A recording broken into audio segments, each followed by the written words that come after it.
Cheers, queers! What's on the big gay agenda today, Theora? Today we are here to talk about why we love Friendly Rivalry, which if you haven't seen it, is a Sapphic K-drama. Yeah, Ooh, indeed. Yeah, it is our first one together. Yes. Well, it's the first one I've ever seen as well. Nothing like your first. Okay, so we're going to talk about this show. So this is not going to be a scene-by-scene breakdown. This is going to be an overview episode, just covering what we liked about it and what our listeners at home also liked about it. So thank you for all of those who answered the call and gave us their thoughts about why they loved this show. If you loved Friendly Rivalry and you want more Friendly Rivalry content aside from this episode, we reacted to the entirety of the series. All of it is on Patreon in its unedited glory. There are a couple of highlight reels up on YouTube for free if you want to check that out and dip a toe. So have fun with that. Yes, there's a lot of content and a lot of discussions on our Discord as well. So come join that if you want to tell us your thoughts. I mean, you can also just comment or review the podcast and tell us, but come have a conversation. That would be fun too. And I think we should get started with Friendly Rivalry. All right, let's get into it by talking about the main character, dear sweet little Seul-gi. Oh my gosh. I mean, sweet Seul-gi. Like, baby Seul-gi, big Seul-gi is still a baby Seul-gi because that face is the most innocent thing, but it's like the most dangerous too because you just underestimate it. Of course.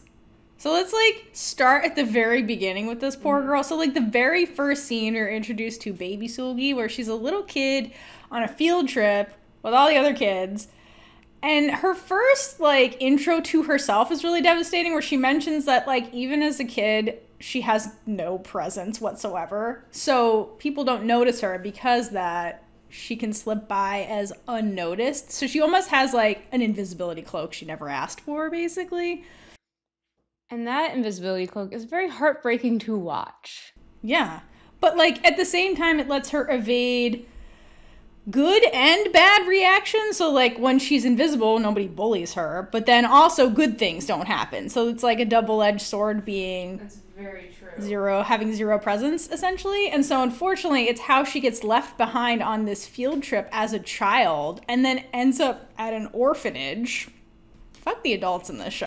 Also, there is no good adult. You know, the stepmom's pretty decent, but there's no other good adult in this show. In the beginning. Yeah, I guess. He was a child. They were all No, especially, her life growing up was awful. The stupid fucked up part is that she knew her full name. Yes. Okay, I'm sorry. This is something that I can't get past is because apparently they could not find her, which is why she was an orphan and aged out. I think she aged out, but also she found the father. It is a whole thing. She found the dad right before she would have aged out, basically, yeah. But she used her whole name. It's not even the last name was changed and she just knew her first name. Her entire government name. How were they not able to find her? How terrible are the police in this show? Or the adults that found her. Yeah, you know what I mean? Try. Right, anybody try. Exactly, that's what I'm saying. But when she's left behind, this baby Seul-gi is screaming, Abba! And he comes back multiple times. It's so painful, and the little actress kills it. But then also when she's like, I often miss meals because no one came to tell me. First of all, again, the adults, do account, make sure that you're feeding the children. Because that is your, one job is to keep this children, all the children alive. But this child literally goes to drink water to try and fill herself up. And first of all, that scene is beautiful and because you see the water just dripping into nothingness. We will get to the cinematography of the show. It is gorgeous. That's one of my favorite things about it. But it's just another heartbreaking thing because it's water does not fill you up. There's a lot of water stuff in this show, and I'll have a whole section about water. But fuck the adults is what I gotta say. And listen, we're not Korean. I have a friend who works in Seoul. He's been there for 10 years. I probably should have asked him. I don't know if he knows anything about orphanages, but I don't know, like, the orphanage system, if this is even accurate. This is a work of fiction, and we're taking this as a work of fiction, not a commentary on Korea, because we don't know anything about South Korea, personally, from personal experience.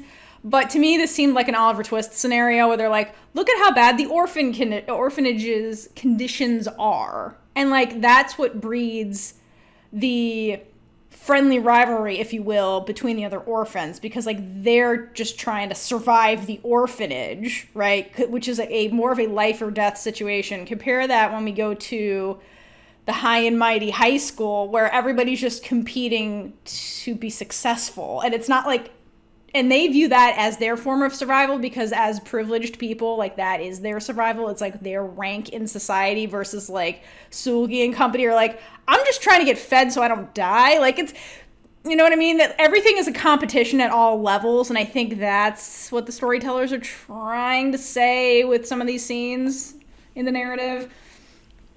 I mean, that would make sense. It's very different. It's a work of fiction. I mean, when they're, it's a lot like that just in life in general. Like, when you were raised without money, like, your survival is one thing, and then you're dropped into people with money, and it's just like, first of all, the culture shock of, you're like, this is your problems right now. But yeah, it's just, that's all you know. And it is a very great, the first episode's a really great contrast of like the two worlds. Agreed. So, but I think the bottom line is that like Seul-gi has this like invisibility quality to herself, and then she starts getting noticed when people are like, oh, she's an orphan, and then they start bullying her because of that, because they're like, oh, you're the bottom of the totem pole, we can bully you and get away with it because nobody cares about orphans, which is so fucked. But like, unfortunately, is true in a lot of societies. Like, societies like, yeah, we care about kids until they're born, and then we don't care about them anymore. That's like the story of orphanages in so many like pieces of fiction too, that just depict orphanages as just awful. So anyway, so then she starts getting noticed in a bad way, and I think that's what makes her like relationship with Jae-i so interesting, and the fact that Jae-i has this intense focus on her immediately. And I think to Seul-gi, that was a very unique thing, because nobody has paid attention to her, period. At least not in a bullying way. And you can argue that Seul-gi's father never stopped looking for her, and therefore like that was a form of attention, but like Seul-gi didn't know that was happening until it was too late, so she didn't feel that. So I think she went a very long time, like as a little kid, not being noticed, and she was noticed in a very bad way once people realized she was an orphan. Then she realized that like, oh, if I can be academically successful, then suddenly people start noticing me in a good way, and I'd rather not get bullied, so I have to keep competing not to get bullied. And then she steps into this new environment and like immediately has the focus of this person who's like holding her hand and dragging her through school and hugging her and giving her clothes. And it's like weird. I think that's the first time she's ever had that kind of focus put on her. That's not like, congrats on your academic success, or like, you want to buy me some pills, or you know what I mean? It wasn't like transactional. At least it didn't seem like it at first. She was just like, this is weird and I don't trust it, but like, I'm getting all this attention from this one person and it's really weird. Yeah, I don't think she's ever had that before. A lot of it's like, I don't trust it, but this is what I want. Right. Because she's like affectionate starved, like both characters are, but in different ways. But like, I think that was a weird position for Seul-gi to be in, because she expected the target to be, oh, you're an orphan and blah, blah, blah, and like you're competing with me. But like Jae's like attention was very unique in her life to that point, I think. Yeah. Seul-gi, I don't know. Seul-gi's adorable. I love the actor that played her. She had a great range as an actor and had some really heartbreaking moments, some like really adorable, just she was just so adorable sometimes, even when it was nefarious. Yeah, and then okay, just like the one thing that really stands out to me is like when she's like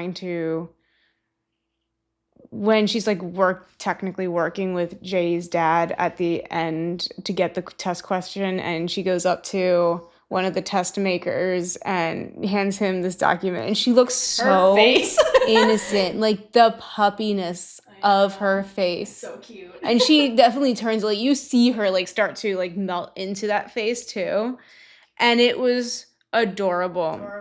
But something else, unless you have something else about the adorable face, because she just I like that face is so cute. It is very cute. We don't get the adorable face a lot, but like there's an innocence to Seul-gi that's really like sad, because she keeps getting crushed over and over again by just life and people. And it's just, having her be happy in certain moments was really rewarding as a member of the audience, but like she kept getting crushed, so it was like, but it also shows that innocence is not totally lost either. She hasn't lost herself. She's a child. We must not forget, these are all children. Yeah, and every time we see that face, it's kind of like we go back to that moment on the beach, like right before she lost everyone, where she's just happy playing in the sand. Her own little world. In her princess dress. Yeah. That damn princess dress that I still don't understand how Jae-i has one, but Jenna had it. Jenna. And my assumption is that like it was a popular item at that time, and like they're all close in age. So that's my assumption, is that like Jenna also had one because it was like the princess outfit. I'm surprised the dad would even buy that though. It might have been the mom, because the mom was more like, in the beginning when we get Jay's backstory, we see like her mom was like the cheerleader for the girls, but then at some point she probably was like, I can't with this marriage, and like fucked off. I don't think they got formally divorced because Christianity is real strong over there. So I assume she just kind of like fucked off. But in the beginning she was more like cheerleaders for the girl. Like she took them to like, I assume like they're like, I don't know, art. I think she took, was it one of the girls, I think, won an award, it might have been Jae, won an award that was like non-academic for like dance or something, and the dad's like, you can't get into school for that, who gives a shit. So like I think the mom indulged them in that stuff, because the mom took Jae, because there was like those photos of like all the different activities, and then the dad was just like, where does she rank? I don't care, but I think it was the mom that probably got Jenna. That makes sense. That would make sense. Thank you for bringing that back. But we'll get more into that family. Yeah, we'll get into them. This is the Seul-gi section. Yeah, Seul-gi, something else that stuck out to me in the first episode was when she's working with Loser Thug. Oh yeah, let's get into Loser Thug and Seul-gi. So Loser Thug is having Seul-gi and a bunch of other girls from the orphanage get prescription meds so he can sell them. And so they're his little minions, I guess. And when after a long day of collecting medicine, they're all in the van, and I think most of them are sleeping, and it's just Seul-gi awake with Loser Thug. And Loser Thug is talking to her, and I think in this moment, he's actually helping her. Like, he wants her to get out, because, like, he tells her to have dreams. Like, everyone should have a dream, no matter if they think it's attainable or not. And he actually gives her the pills to sell to make money, and tells her not to end up like him. And like, I just was rewatching, I'm like, that seems odd for what we know of the rest. Like, maybe he wasn't fully genuine, but the way that he still like gave her this bone and like a way out, technically, because like if she could make money, then maybe she could do something with it. Unfortunately, she ends up taking them, and then becomes addicted to those. Not like Bum-soo though.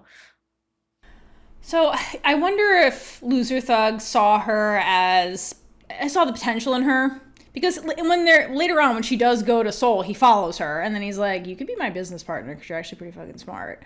So I do wonder if he was like trying to recruit her low key, because like think about him, like he's morally dubious, obviously, because he's a grown ass adult and or teenager that's up there at that point, who's like preying on girls in an orphanage, so minors, to like get ADHD pills. Like that's his whole gig, right? And what I like about their conversation is like he does ask, like, what is your dream? And Seul-gi's response is heartbreaking, where she says, I've never thought about it. Because think about her life. She's in survival mode, constantly living day to day, and I don't think she ever thought she had a future beyond tomorrow. Like, yeah, today. So that is really sad, because you can see that like she's just like literally average. She's like average of her class, like without even trying. Like she looks defeated. She's just kind of there. She's going along with Loser Thug's thing, not complaining, not really thinking too much about it. Like And then the thing is, he gives her this advice and the free, quote unquote, Adderall, basically, the ADHD med. And just to spite him, she tries, quote, studying for the first time. In her monologue, she's like, I tried this thing called studying. And then she rose from 15 out of 30 in her class to 15th in her entire year. So it goes to show that, like, Seul-gi had potential the whole time. Nobody ever saw it. And then this, like, cretin of society basically was like, you might want to try or whatever. And in her monologue, she's like, if a reputable adult told me to do this, I probably wouldn't have done it. But maybe because it was him, for some reason, I was like, fuck you, and I just did it. Like, she's a teenager. Like, that's such a teenage thing, right?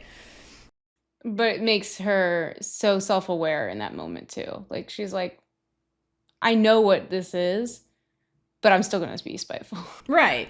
But then she goes on this path. This was like Seul-gi's turning point, was that conversation with him in the car, because then she realizes, she starts noticing that everyone starts treating her differently. Like, instead of missing meals at the orphanage, the head caretaker or the caretaker there would bring her food specifically when she didn't show up. A lot of food. Because they were like, oh yeah, no, because if she's a success story, that makes the orphanage look good. So it's like it's all transactional and all this shit. But then Seul-gi's like, well, I'm not being bullied. People are looking at me in a positive way now that they're noticing me, and that's a good thing. But this whole, like, status she has and this power she gets from it academically, it's like this double-edged sword. Like, people, like the orphanages could, like I said, can benefit from her success, and therefore they're treating her nicely. But the flip side of that is that because she's number one, and everyone's goal is to be number one, everybody who feels threatened by her is going to try to bully her or make her fall, right? So Seul-gi finally, for like the first time in her life, post having parents, I guess, feels like, okay, I have this shield. Like, being smart is a shield, a way to protect myself. And she, like, spent so long being bullied and shit. Like, I don't blame her for being desperate in her attempt to, like, do whatever it takes just to, like, stay behind that shield that was protecting her, which is her academic success.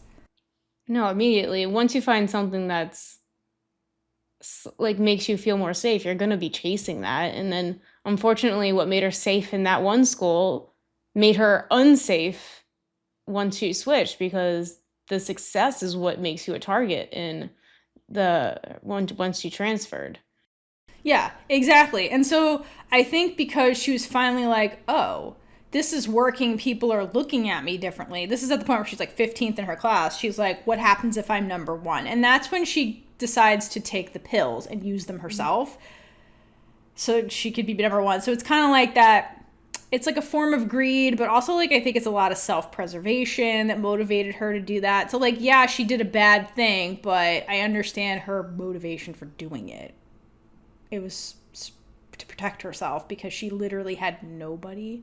And, like, weirdly, Loser Thug says a lot of sage things. Like, even though he's, like, terrible, he's a despicable human, he says a lot of sage things. So he had that advice to her that's really good. And then, like, later on, he's talking to, like, Gyung, I think. And he's like, it's one thing he's like, climbing to the top to be number one's the easy part. He's like, maintaining it is the hard part. And I love that he says that, because then that becomes Seul-gi's, like, journey once she transfers schools. Like, then she has to maintain number one and sees how fucking hard that is. And, like, that's been Jae's life, her whole life. Like, maintaining it is sometimes even harder than just clawing to get it, you know? Yeah, because, like, when you're on that journey, you're like, oh, reach this spot. But then once you're there, you're like, well, now what do I do? That you can't go further, but you have to stay the same, and you can't, because you can't even have a bad day, because we see later what happens with Jae-i and Seul-gi with one test makes them fall in rank. Mm-hmm. And that's insane. So you can't even have an off day. You can't be sick. You can't do anything. Mm-hmm. But, like, I think, like, yeah, it's like an extreme version of, like, academic, like, dark academia, if you will, but, like, it's a metaphor for life. Like, just trying to be number one in anything. Like, there's one aspect of it which is chasing the thing, and then there's the other aspect of having it and maintaining it. And in this hyper competitive environment that they're in, either, like, it's going to gain you the protection of being number one, but at the same time you have the target on your back for being number one. And so the longer you're in that position of number one, you see like with Gyung is a good example of this, like the jealousy and envy that festers in her because she is also on the same quest to be number one, but she cannot be number one if Jae-i's standing in her way all the time. So then like you see how that eats her alive as a person because that's the like structure that they're in this like hyper individualism, like success or not or bust, like structured whatever system that they're in. Which America's like that. So I get it. Yes. It's a big metaphor. Something we know as well. Just slightly back to Loser Thug, you mentioned that he has a lot of like wise things that he says sometimes. Sometimes. Surprisingly. I know that there's some surprisingly that he says things that are there are sage. things where like, come on, man. Well, yes. But if he were able to channel his energy into something ethical, he would do so well, but he also had to been given the opportunities. And I think that's a lot of what's going on here too, is that opportunities are not given to the people who really need it. Correct. And we see that with Seul-gi not being able to attend cram school in this environment, because we see that without that schooling, she can't do well with school. Like, she doesn't know the answers, but everyone else does. So how is she going to maintain her level when she doesn't have the same resources? Yep. Which is like life. Exactly. So I get the sense from Loser Thug that maybe he came from an orphanage too and he had nothing and he stumbled into this and was like, oh, at least with this it gives me some kind of power and money and I can give them a little bit of change. Like, yeah, we're breaking laws and shit, but then they get some money out of this. I get money and like, I mean, yeah, it's something versus nothing. For himself as well. Yeah, exactly. And you said this to me before, like everyone's just acting in their best interest. That is life. That's what people do. And this show really shows you that. Yes, absolutely. I do have some stuff to say about Seul-gi and her stepmom, unless you... Yeah, go for it. I don't have anything else for Seul-gi, so you go for it. So Seul-gi, she had no one growing up. We've established that. But her dad did eventually stop looking for her, but her stepmom actually was like one, like, no, let's keep going. We gotta find her, because her stepmom wanted a child so bad as well. And we see that they have tried for so long. We hear that from her, and we see like 20 pregnancy tests at one point. And going back, I was like, oh yeah, now that makes sense of why Seul-gi finds that while snooping. And I wonder what she thought what that was. Why do you need 20 on hand is my question. Did you guys them at Costco? They were all different brands, though. I'm like, she was stocking up, man. I mean, when you're desperate, I've worked with people who had fertility issues. I worked at a fertility center. So you will do anything. A lot of it's just anxiety. Like, okay, well, test now, test in the morning, test at night. It's just, you could go through 6 in a 24-hour period because you don't know. You're like, okay, well, and then if you get a positive one, like, people take a bunch. So I understand like why she has so many, especially if you're like trying every single month and everything. But it's just the fact that she was yearning so much for a family, just like Seul-gi was. And then obviously they lose the father, but they find each other in this trauma. I mean, the whole thing is trauma, but absolutely friendly trauma. They both want this family so much, and I think once they realize that they both want that, that's when they really start bonding. And you see that towards the end of the series more, where the stepmom is including Seul-gi more, like asking her, oh, is it okay if we get rid of the car, instead of, because it was her dad. Yeah, just immediately making decisions for her. And I think that's the first time anybody's ever asked her to make a decision, like help make a decision as well. Mm-hmm. And I think with that leeway, that not like a white flag, but just it's like the like a peace offering. Yeah, like that peace offering really olive branch. That's a good one. Yeah, that's the thing. That really made them get closer together. And it was just really cool to see their relationship. It's very subtle. It's not like, oh, she's calling her mom by the end, but you see them start to become set in that family, and that's her daughter. That's someone she can rely on as well. Like Seul-gi can rely on her stepmom. And it's just sweet to see that Seul-gi gets a mom. Yes. The stepmom has someone to take care of something that she was yearning for years. Mm-hmm.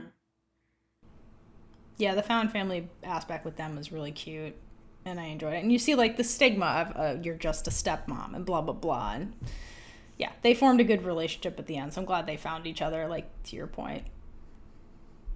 They're very sweet. Yeah. So, anything else for Seul-gi? No, because Seul-gi's life is very much tied around all the other characters we'll talk about as well. So we'll have more about Seul-gi. All right, cool. So let's move on to like the hyper competitive environment, which is like the setting of the show. In no matter where you're at, like Seul-gi in the orphanage and all that stuff was very briefly there, but that's kind of part of it. Like life is a competition in the world we live in. But most of the story centers around the Korean school system, which is depicted as this high pressure, high stakes situation. And like I said, we did not grow up in the Korean school system. I have a friend who teaches in Seoul. He's been there for 10 years. And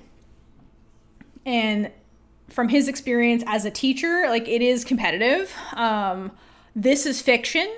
So I'm sure we're not murdering teachers to get and like doing these elaborate things to get test scores and shit like that. I firmly believe that is fictionalized to make a point, not to be like, this is what it's like because it's fiction. There are competent teachers. Yeah, there are teachers who teach. My friend is one of them. At least I hope he does. I don't know. I've never sat in his class. But anyway, from his experience, like what was realistic to me from understanding his experience is that the cram schools are competitive also. So it's not just getting into a competitive high school that's prized. Getting into a prestigious and competitive cram school is also something that's kind of like baked into the society, at least in Seoul, which is where he teaches, which is relevant to the show.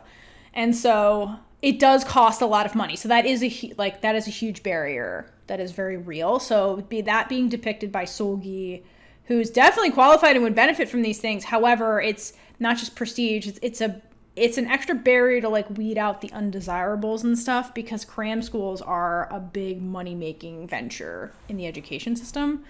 And they do get results like we saw in this show. So there's this endless feedback loop of like, I need to pay all this money, and like kids who go to school then go to like cram school after, and just so the commentary on like kids just like sitting and studying, and like the little Jae-i like peeing because she didn't want to get in her seat because she didn't want to get up because she had to keep studying. Like I think those things were really showing like the harmful effects of just like hyper focusing on school in this like hyper competitive way, because it does have its bad sides. Like, yeah, the good side is success in life and the prestige and the protection, which is the thing Seul-gi's after. But like, this is also a double-edged sword of like, kids are being robbed of their childhood because this is all they're doing. And then putting their body through these stressors by doing this repetitive type of thing that is very stressful. Like, you don't think about school as being this like really strenuous thing, but if you're doing it in the way they're doing it, which is going to school, then cram school, then home and studying, like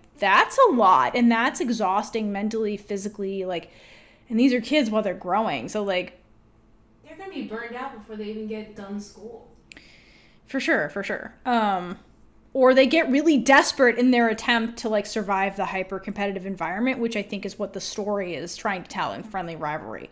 So in general, what this is like, this is a zero-sum situation for all the students, because the title Friendly Rivalry, and like when Jae's doing the presentation on orientation day and she's like, it's a friendly rivalry among stuff, like it's downplaying what their situation is, which is a zero-sum game. Meaning that all of these kids are in direct competition with each other. It's not that we're a big team and a happy family. It's like we are all competing against each other for the prize, and only one person gets the prize, which is to be first ranked in the school. And in order for somebody to be ranked number one, it means nobody else can be number one. Just one person can get that accolade, and we're all competing for the one thing. So if somebody has it, nobody else can have it. That's what I mean, where it's zero sum. Yeah. There's a lot of exclusivity in here, because like we see that there's only one letter of recommendation that the principal can have for a student. So they're all competing. It's always like that one spot. Everything is so hard to get into. So the university, we see Gyung so upset once like she doesn't get early admission. So like that was like one opportunity taken away. And yeah, when you have everybody competing for that one spot, it's never gonna work out well for most people. Yeah, I mean, and that is how life works. Like, there's one slot for this job, only one person can get it. It's a zero-sum game for everybody who applies. Some people are going to have advantages where they know the hiring people, they know the director, and like that's just how life is. So I think that's what this show is trying to say. But the thing is, when putting that type of story in high school, like, why are the kids behaving like this? And your point's really nice where you're saying, well, there's only one letter that comes from the principal. Who sets that rule? It's the adults. The adults are feeding into this environment by doing things like that. Like, the principal can give out multiple letters of rec if the principal really wanted to, but the principal's feeding into the hyper competitiveness by being like, there's only one. You have to be the number one student. That is the only person that's getting this letter of rec for me. So it's like they're creating the environment that these kids then have to survive in, because the kids don't have the power here. They're the ones trapped in the machine that the freaking adults built for them, and they have to survive the machine. Like, that's what's happening. It's fucked up. And even the adults who aren't making the decisions, like the test makers, the principal, all the people like in charge of these rules, you have the other adults being complicit in it. Yes. Okay, that's just what we do. You go home and study. And they're so focused on studying that at Jaena's funeral, Jae-i couldn't even show up without someone being like, why aren't you home studying right now? Right, it's ridiculous. She's at her sister's funeral. I think that's worth, not studying for a little while. Or at the funeral, the way the men were blaming her dad. He's like, wow, you're a doctor. You couldn't even save your daughter. Who's going to want to go to your hospital now? It's zero sum, because again, that's his mistake that she died. Therefore, like, everything's very zero sum in life, the way this show is being portrayed. Because I think it's a big commentary on like hyper competitive environments, this hyper individualism thing, and like somehow how that's a zero sum thing. So it's very polarized the way it's predicted or presented. And it even bleeds into real life. And again, everybody's participating in this and nobody's trying to stop the bullshit, right?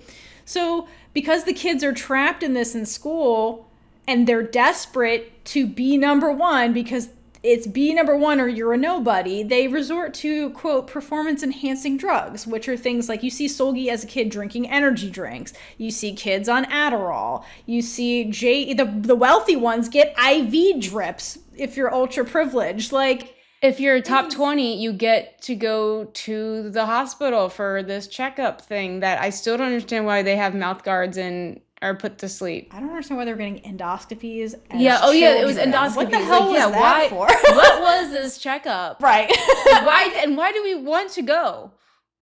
I don't know. I don't know enough about the healthcare system and things like that. But like, yeah. So like, again, there's all these incentives if you're number one and you get nothing if you're not, kind of thing. But anyway, like, so that's why there's this rampant drug problem at the school. And I think the reason we're focusing on the drug thing is because it's like, these kids are desperate to survive this environment the adults created. And that's why they're behaving the way they're behaving. And you see the adults feeding into it by the teacher being like, anybody who got below the score, I'm not even going to bother to read your name. Like, they create this environment, right? It's so frustrating. And the sad part is that, like you said, even like parents are complicit. They're like, I'll pay for your cram school. I'll do all these things. Like, whatever. Like, anyway, so like, there's more than one character in this show who insinuates that their parents would kill them if they can't get into a top college. Like, Jenna, and that's why she does the fuckery she does. And then you have like Yer-i's another one that does it, like when her harp teacher's trying to leave, she's like, oh my god, no, they're gonna kill me. Like they get it. Like, it's really sad, like how these kids feel like they almost seem like they're in survival mode, because the consequences are like wrath from their parents / society if they're nobodies at the end of the day. They might end up like Seul-gi, like somebody who's always bullied or like never gets opportunities because she's like othered. You know what I mean? Yeah, but then when you're so desperate, you could end up like Bum-soo.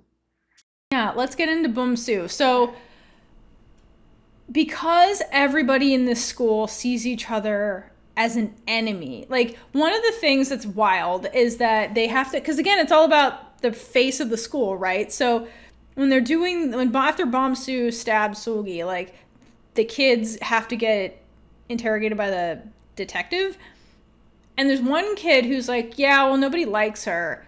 And then the principal's there, and she's like, I mean, we don't have outcasts in the school. That's not something that happens in the school. We all love each other or whatever. It's just that, like, she don't want to hang out with us. That's what it was.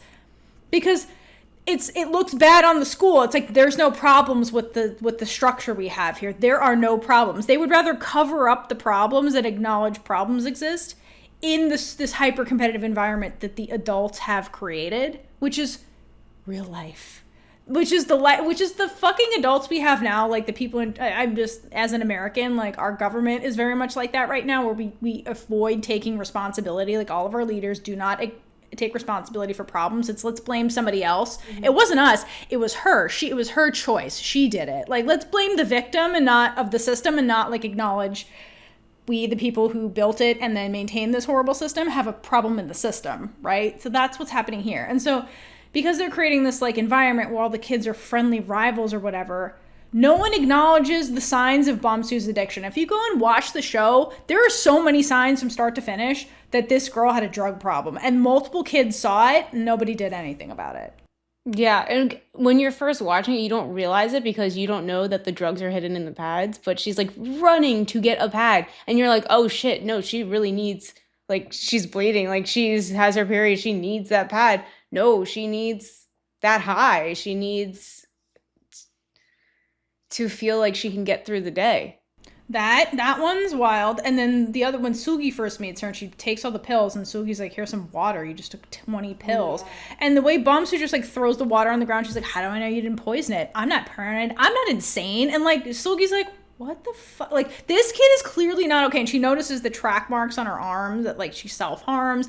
No one does anything to intervene with this girl until she fucking stabs somebody. And then the school has to cover it up rather than acknowledge there was an issue going on in the school. And we see them, I don't know if it was Miss Kim or the principal on the phone saying, like, why did you call the police?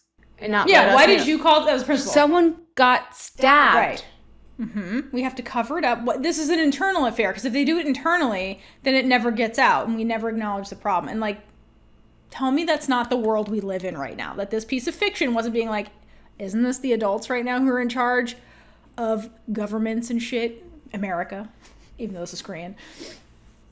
But that hit my little a lot of this does American hit heart, home, and that's like, damn. It just shows how much those are our leaders right now. Our experiences are universal too, and like, maybe it's not exact, but there are things that are a universal experience with adults wanting children to do well. Like, kids are starting school earlier and earlier, and standardized testing, and just so much emphasis on tests and memorization and just studying.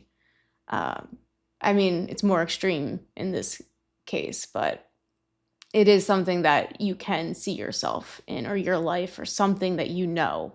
And the thing is, like, being competitive in its own is not a bad thing. Like, competing against other people isn't bad. Studying to be academic successful isn't a bad thing. What this show is showing is that when you take it to an extreme and systematically put things in place that say you have to be extreme to succeed, and if you don't, you're nothing, that's when it's problematic. And like, that's what the show is really trying to say. It's about being in an extreme. Extremes in any situation are always bad because they're extreme. Yeah, like, they're extreme external pressure, because it's not even the pressure that the kids are putting on themselves. It's the thought of disappointing and not making it, and like what the people around them will do. But then they do internalize that, and they do put the pressure on themselves. Look at Gyung. Yeah, Gyung is definitely, like, you see her mom being like, I never told you had to be president of your class. Right. And Gyung's like, that's what I have to do if I have to beat Jae-i. Jae-i is the president right now, so I have to be president. Right, because she bought into the propaganda, which is be number one or you're nothing. So, like, she's playing by the rules of the system. And then but like, for her thing, she's like, that's really easy for you to say, Mom, you were the class president for like forever, and you were number one. Like, it's easy for you to say because you did it. I feel like she's thinking that, although her mom might not say it, her mom's a lawyer, so she'll be thinking internally, and Gyung's probably like, you're probably looking down on me anyway. Yeah, it really sucks. It's just that poker face that lawyers are really good at. That's true. I never want to be in this environment. I mean, you live in America, so you're kind of in it. That's true. That's you're true. already in I it. meant like in school, but yeah, we are technically. You're in it. We live in it. Yeah, and again, it also just comes back to the opportunities as well, which is why it's so important for equality. Equity, really. Equity, that's the one. I forgot about That's okay. Remember what the word Equality is that part was. of equity, but equity. Yeah. Equity is the one that's like given, like people are given more if they need more. Correct. Equality is everyone's given equal. Exactly. So yeah, equity is like Equity making sure. is the dream. I saw this photo and this is what really explained it to me. The trees. Looking over a fence. Oh, okay. So. Oh yeah. Equality is everyone's given like a 5-inch box to look over, but the short people still can't see over the fence, but the tall people are even higher up over the fence. Equity is making sure everybody is level and can all see over the fence. So the shorter person has a 10-inch box to stand on, while the tall person has like no box. So and it was a very powerful image. I'm very thankful for whoever made that, because it definitely showcased what the equality and equity meant in a very simple terms. Yes. But exactly. All right. So that's the hyper-competitive environment. Shall we move on to the cursed family, which is Jae-i, Jenna, and their horrible father? The worst family. The worst family of all time. I think there's no better way to start this than the Cain and Abel story, because that's the biggest thing. That's the biggest thing, and honestly, it applies to many characters in the show. So if you're not familiar with this, it's a part of Christian mythology, and it's basically about Cain and Abel were the sons of Adam and Eve, which in the Christian myth were like the first humans, essentially. And so the Christian God asked them, the sons, for offerings, and basically God accepts Abel's offering and rejects Cain's. And so the favor from the Christian God leads to Cain becoming really angry and jealous of his brother. So then, because he felt like he couldn't get God's favor with his brother in the way, he essentially lures his brother out into a field and kills him. So Cain kills Abel. So then the Christian God curses Cain, and basically the moral of this fabled myth is that Cain's jealousy and anger led to murder, which demonstrates the destructive power of sin, because murder is a sin, right? And jealousy and envy are some of the deadly sins or whatever. So, anything to add about the myth? Because I want to apply it to this family. This myth is used a lot in media to depict the relationships, and definitely sibling relationships, because of the competition between the two. And like once we get into family, like you'll know, like the hyper competitive environment is even greater. Well, is just the same in this family, so you can't escape it. Also, just the myth, I was looking into it. Apparently, this has nothing to do with what Theor is going to be talking about, because it has no thing. But Cain and Abel were both trying to marry their like hot sister, and so whoever won and got like the best offering was able to marry her, because the Cain and Abel are the sons of Adam and Eve, and if you know Adam and Eve, they're like the first humans. So technically, we're all marrying people that we were related to. It was incest in the beginning. There's no other humans, allegedly, although we won't get into that. So Abel won, so Abel was going to marry the hot sister, and then Cain would get the lesser looking sister. So that was like one of the big things of why, and then Cain's like, no. Anyway, that's not relevant to this, but I just found that out today, and I was like, okay. So let's get into the family part of it. Okay, so basically, that's the setup of the myth, and so the way we're introduced this in the story is basically their dad is explaining this to baby Jae when Jae's young and impressionable, okay?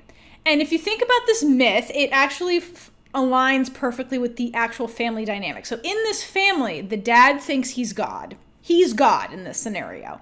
And God's offering, quote, is to the girls is to be first in life by playing by my rules. So to gain his affection as the father, it's a zero-sum game. Okay, only one of you can be number one, and that's the one that gets my affection, essentially. So dad, like the Christian God, knows he's pitting his own children against each other, which in the myth will lead the child that is not favored, the second place child, to be angry, jealous, and commit sin. So knowing this from the myth, the dad's like, let's recreate this, which is basically the family dynamic. That's the thing, though. Like, the dad knows his myth. He tells them the myth. He knows exactly what's going to happen. Right. So, like, why do you want one child to go crazy? It's because he is a sociopath, and I'm sure you're going to talk about that. Actually, not really going to talk about it much. Yeah, I think he's a sociopath who doesn't really have feelings. So, like, later when Jay's like, oh, you have feelings? I didn't think you did. I didn't either, because he presents like a sociopath who doesn't have feelings. Anyway, so the dad knows this because he tells her the myth, and then yet dad and the Christian God both, because Christian God is omnipotent, so he knows what's going to happen and does it anyway, basically. So, but what he does do when he's talking to baby Jae-i, so when he's talking to baby Jae-i, like, she wins, and like he's like, all right, yeah, the winner punishes the loser, which is insane. Victim blaming. Let's instill that. And so Jae-i does it, and then she's like, well, I don't want to hurt my sister. And he's like, well, like, that's life. So, but then, like, if you notice when you see through Jae-i's point of view that, like, she didn't want to go through with this as a kid, but then, like, when we get Jenna's point of view, you're like, Jenna also didn't want to go along with this fucking ridiculous thing that dad was doing, because Jenna was doing poorly on her tests when he was pitting them against each other so she wouldn't have to hurt her baby sister. So the sad part is that, like, Jenna comes in second now willingly because she loves her sister. And so you're like, oh, she breaks the cycle, right? But then the sad part is, like, this whole thing is a self-fulfilling prophecy, because Jenna then falls into sin regardless, because she tries to steal the exam to get her dad's love anyway, which spirals out of control, as we all see. And that's, like, the whole premise of the show, the mystery around Jenna. And then when that happens, when Jenna commits her sin, right, that leads her to her disappearance, then Jae-i starts committing all kinds of sins to get her sister back. And so, like, it's just, like, it's wild, man. You mentioned, like, the Christian God. I apologize if I'm not, like, understanding that correctly, but the myth is in other religions as well. I'm sure there's various versions of this fable, but Cain and Abel is... Oh, well, I don't know if it's in the Judaism, too. Yeah, it is. And also, it's in the Quran. The Quran? Yeah, that's all the same God, Yahweh. Okay. It's the same God. Just making sure. I don't know religion that well. I did go to a Catholic school for like 6 years, and I know nothing. I was going to say the Christian God because they're Christians in this... Got it, yeah. ...story. And he was talking about... He said from the Bible, which is the Christian doctrine. But yes, Cain and Abel... It's all the same. It's the same God. Those three religions share the same God. It's just different books, different myths, different prophets, etc., or lack thereof. Anyway, so then that's Jenna. Jenna didn't want to go along with the shit. And then back to little Jae. So little Jae cries after the first time. She comes in first and then has to punish her sister. So, like, it's the double-edged sword, right? So the loser gets punished directly, but then the winner is punishing the loser by winning. So, like, nobody wins, right? No one wins. So then the father goes to her to, talk to her, not comfort her, talk to her, and he basically is like, yeah, you know your sister might kill you one day because this is a zero-sum game. He's like, I know you don't want to hurt her, but, like, did you want her to hurt you? Because that's the alternative. There's no other outcome. Like, if you come in second, then she hits you. Wouldn't you rather be the one hitting the other person? That's what he's telling a child. Where we literally see Jaina erase her answer to make her not as good as Jae-i, because she didn't want, she'd rather be hurt than hurt her sister. Right, but then, like, when the dad's telling this to Jae-i, he's like, would you rather Jenna have struck you with the violin bow? And she's like, no, I don't want that either. And he's like, these are your options, kid. Is like, that's what he's saying. This is zero sum. Either you win and you punish the loser, or you're the loser and you get punished.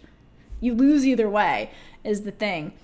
But I think, like, the real lesson he's trying to impart on her in his sick, twisted way is that, like, basically he's like, from now on, he's like, you have the potential to be number one. And if you're going to be number one, you're going to be the target of everybody's envy, including your own sisters.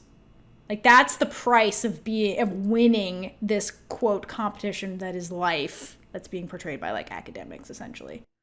And that's what drives the sisters apart, which, is the dad's goal.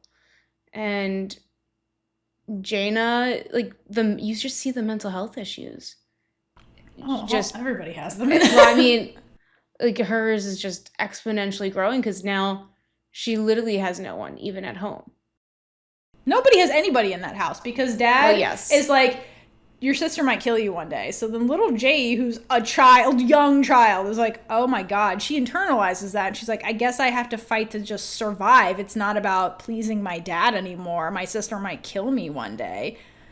And so, like, that's why she, poor thing, talk about her mental health. She's like, should you tell Seul-gi eventually? She's like, I have dreams where, like, my sister's trying to kill me and then I have to kill her. Because those are the only options. Like, and the dad indoctrinated her to believe that using their religion, basically, when she was a very young child. And she internalized that, and you see her, like, as a young adult, still with that mentality of, like, I'm still afraid my sister might kill me one day, or I'll have to kill her to survive. Like, that's why she had that dream with the one where she's running through the woods.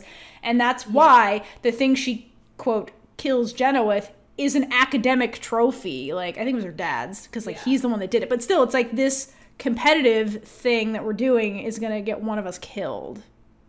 There can only be one survivor. Like, it's kind of like what he told her, and she never forgot that, which is so fucked up. She was a little kid.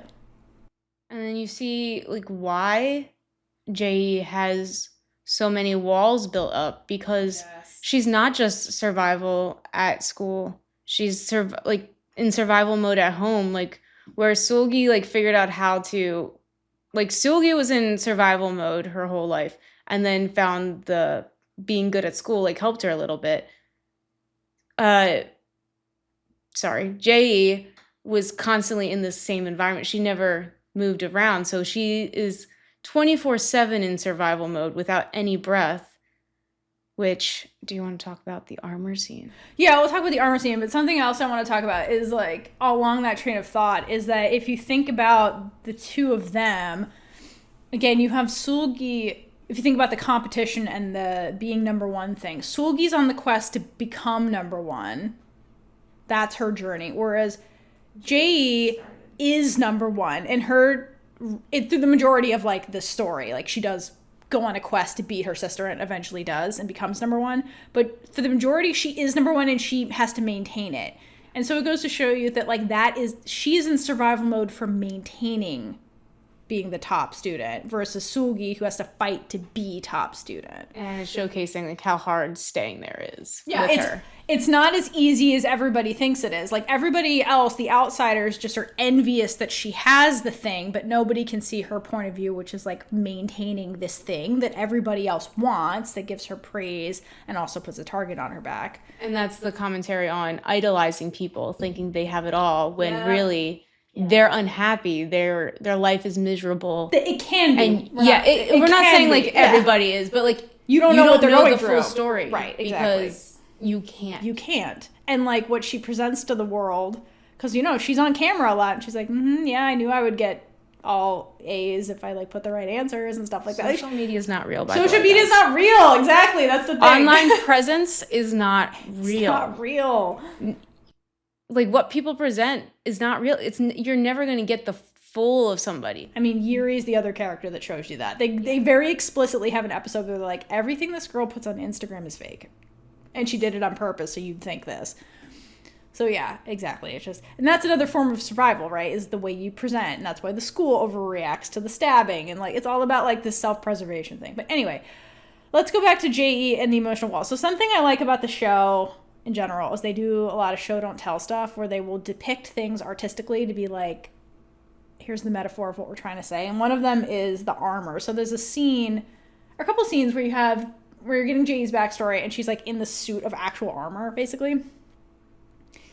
And we see it when she's first, like, has her first crush or whatever, and she's got this suit of armor on, basically, and, like, the dude cannot break the emotional walls, even in an intimate moment. So it goes to show that like her dad put her in this like situation where she's always in survival mode and she cannot be like herself around anybody, even like an intimate partner kind of situation. It's even not, it can't be intimate from her end.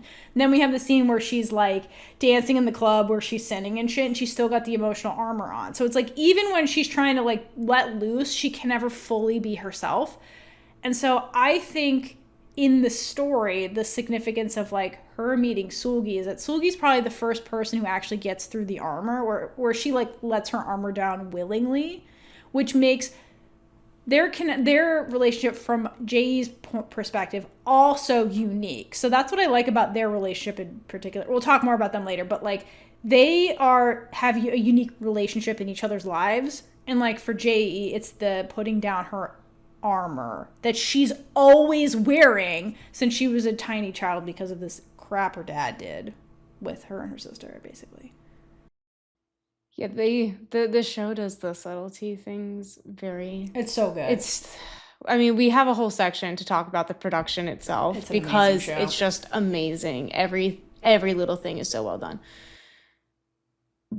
But yet you see when the guy is on top of her and she just has that armor. She's not herself with anybody. Right. Because she can't be. She can't be. She doesn't know how to anymore, is the thing. She doesn't feel like she can be. I don't even think she knows who she is because she was never able to know who she is. Right. This family is really sad. And then this isn't about the armor, but like you see her wanting to just know everything that's going to happen because pain. Jae-i's and her relationship to pain I find really, really interesting. Yeah, pain, but I feel like she likes to predict things. She likes to know what's going to happen.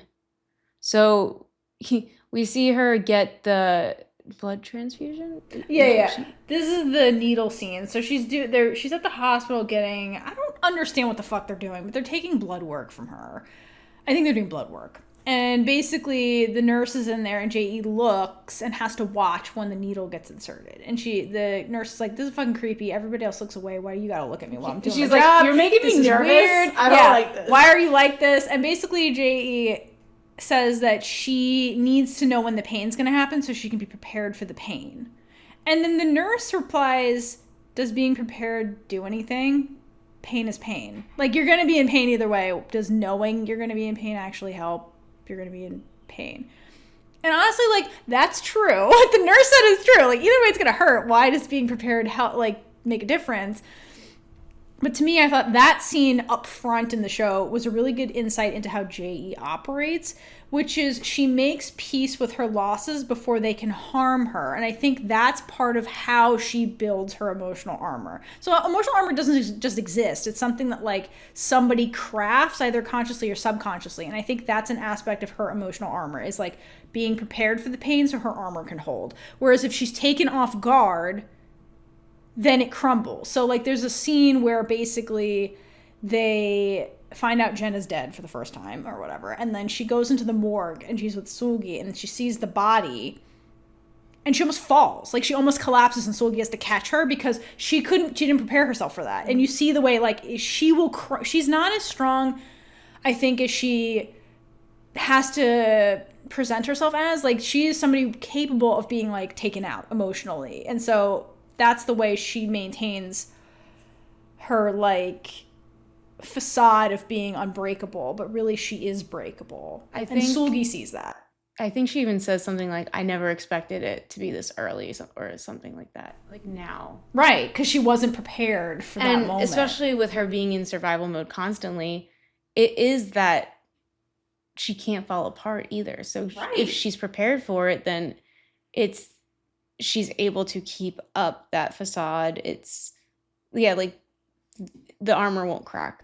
Yeah, because like you said, like if she slips up one time, she's fucked. So like she can't fall apart if somebody dies. So with armor, I don't actually know anything about armor, but I'm assuming like armor, when it's whole, it's very strong. But if you have a crack, it's going to shatter a lot easier. Yes, how it works. So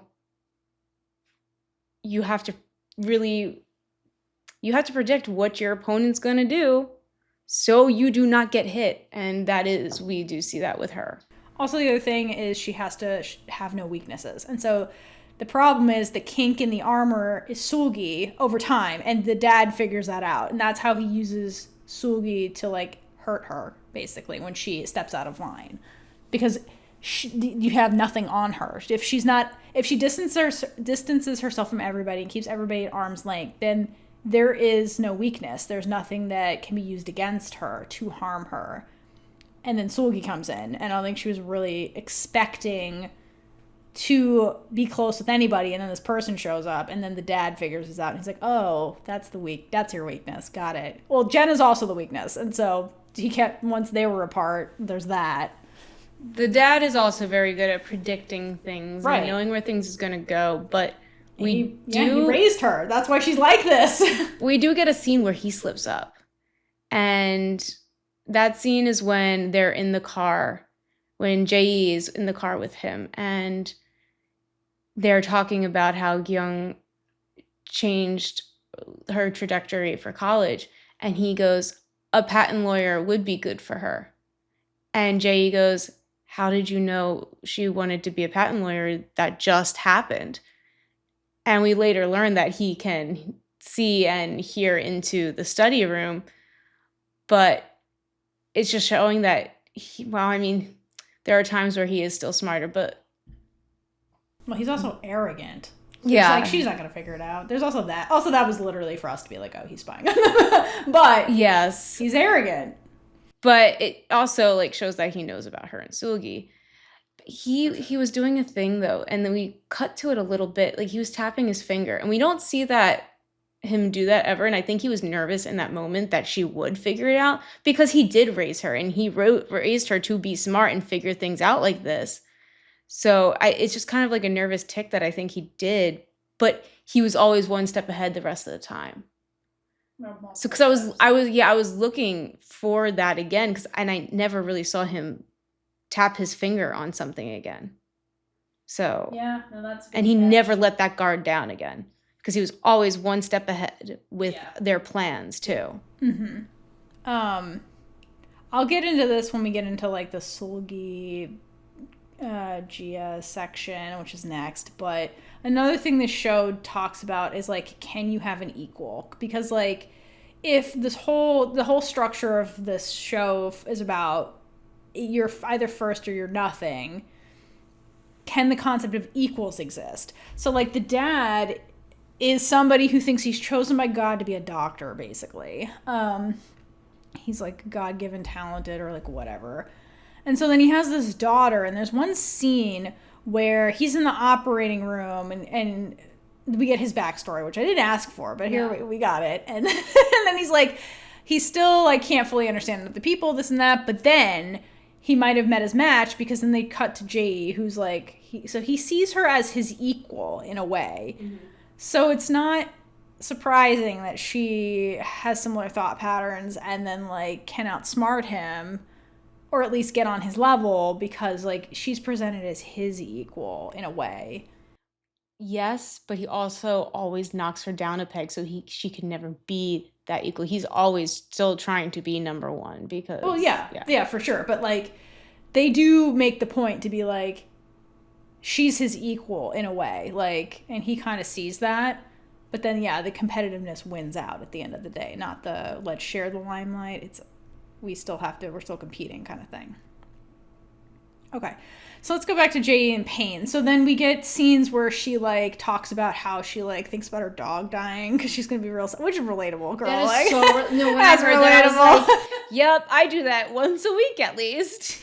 And also Seul-gi, she's like, I think about you guys dying, because like that's how she prepares for loss, right? And you know, Seul-gi didn't hear any of that. She heard, oh, you love me? Okay. That's all Seul-gi heard. But, which is true. That was her way of saying, I care about you and my dog. And then, so if that's how she operates when it comes to being hurt by, you know, things she's attached to. We get what's really a cute scene if you understand that about her. When we go to episode 9, after Seul-gi gets stabbed by Bum-soo, and Jae shows up and she's like, let's go outside. This place is gross. And she like, meet my dog. And she like takes Seul-gi outside to hang out with the dog. She doesn't just show up out of nowhere. She shows up because she knows Seul-gi's going to find out about her dad and Jenna. And so in her brain, she's like, this would emotionally devastate. This was hard for me to even come to terms with. And Seul-gi clearly like idolizes her dad because she doesn't know her dad. Like Seul-gi remembers her dad as this like person who cared about her before she could fully form memories, right? She doesn't even know her dad. So like, she's like, this is going to crush her. It would crush me. So like, I need to prepare her for this because I would want to be prepared. So that's why she's like having this conversation being like, what if your dad like slept with students? And then Seul-gi's like, I'll pretend I didn't hear that. This is just a rumor. That's not real. And then she's like, okay, but like, what if your dad really isn't this good person you think he is? And that's when Seul-gi flips out because they're not the same when it comes to this. And so Seul-gi is like, spent her whole life in survival mode, having nothing good. And in her brain, she's like, parents are good. Dad is good. Dad was looking for me. Why are you trying to take this away from me, girl who has everything? And she got defensive about it. But poor Jae was like, I was trying to do a mercy because it is true and I don't want you to be hurt by it. So it was like really sweet, but like went sideways kind of Yeah, thing. because if it was anyone else, she would have destroyed them with this information. Yes. If this was Yer-i or whatever, she would have used this against people. Like, yeah, no, she was trying to do a mercy in that scene. It just did not work. It did not work out. It's because, I mean, no one was taught to communicate here.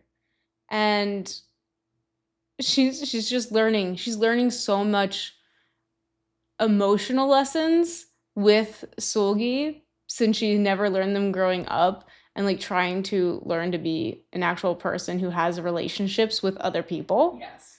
That like it's sweet to see her trying.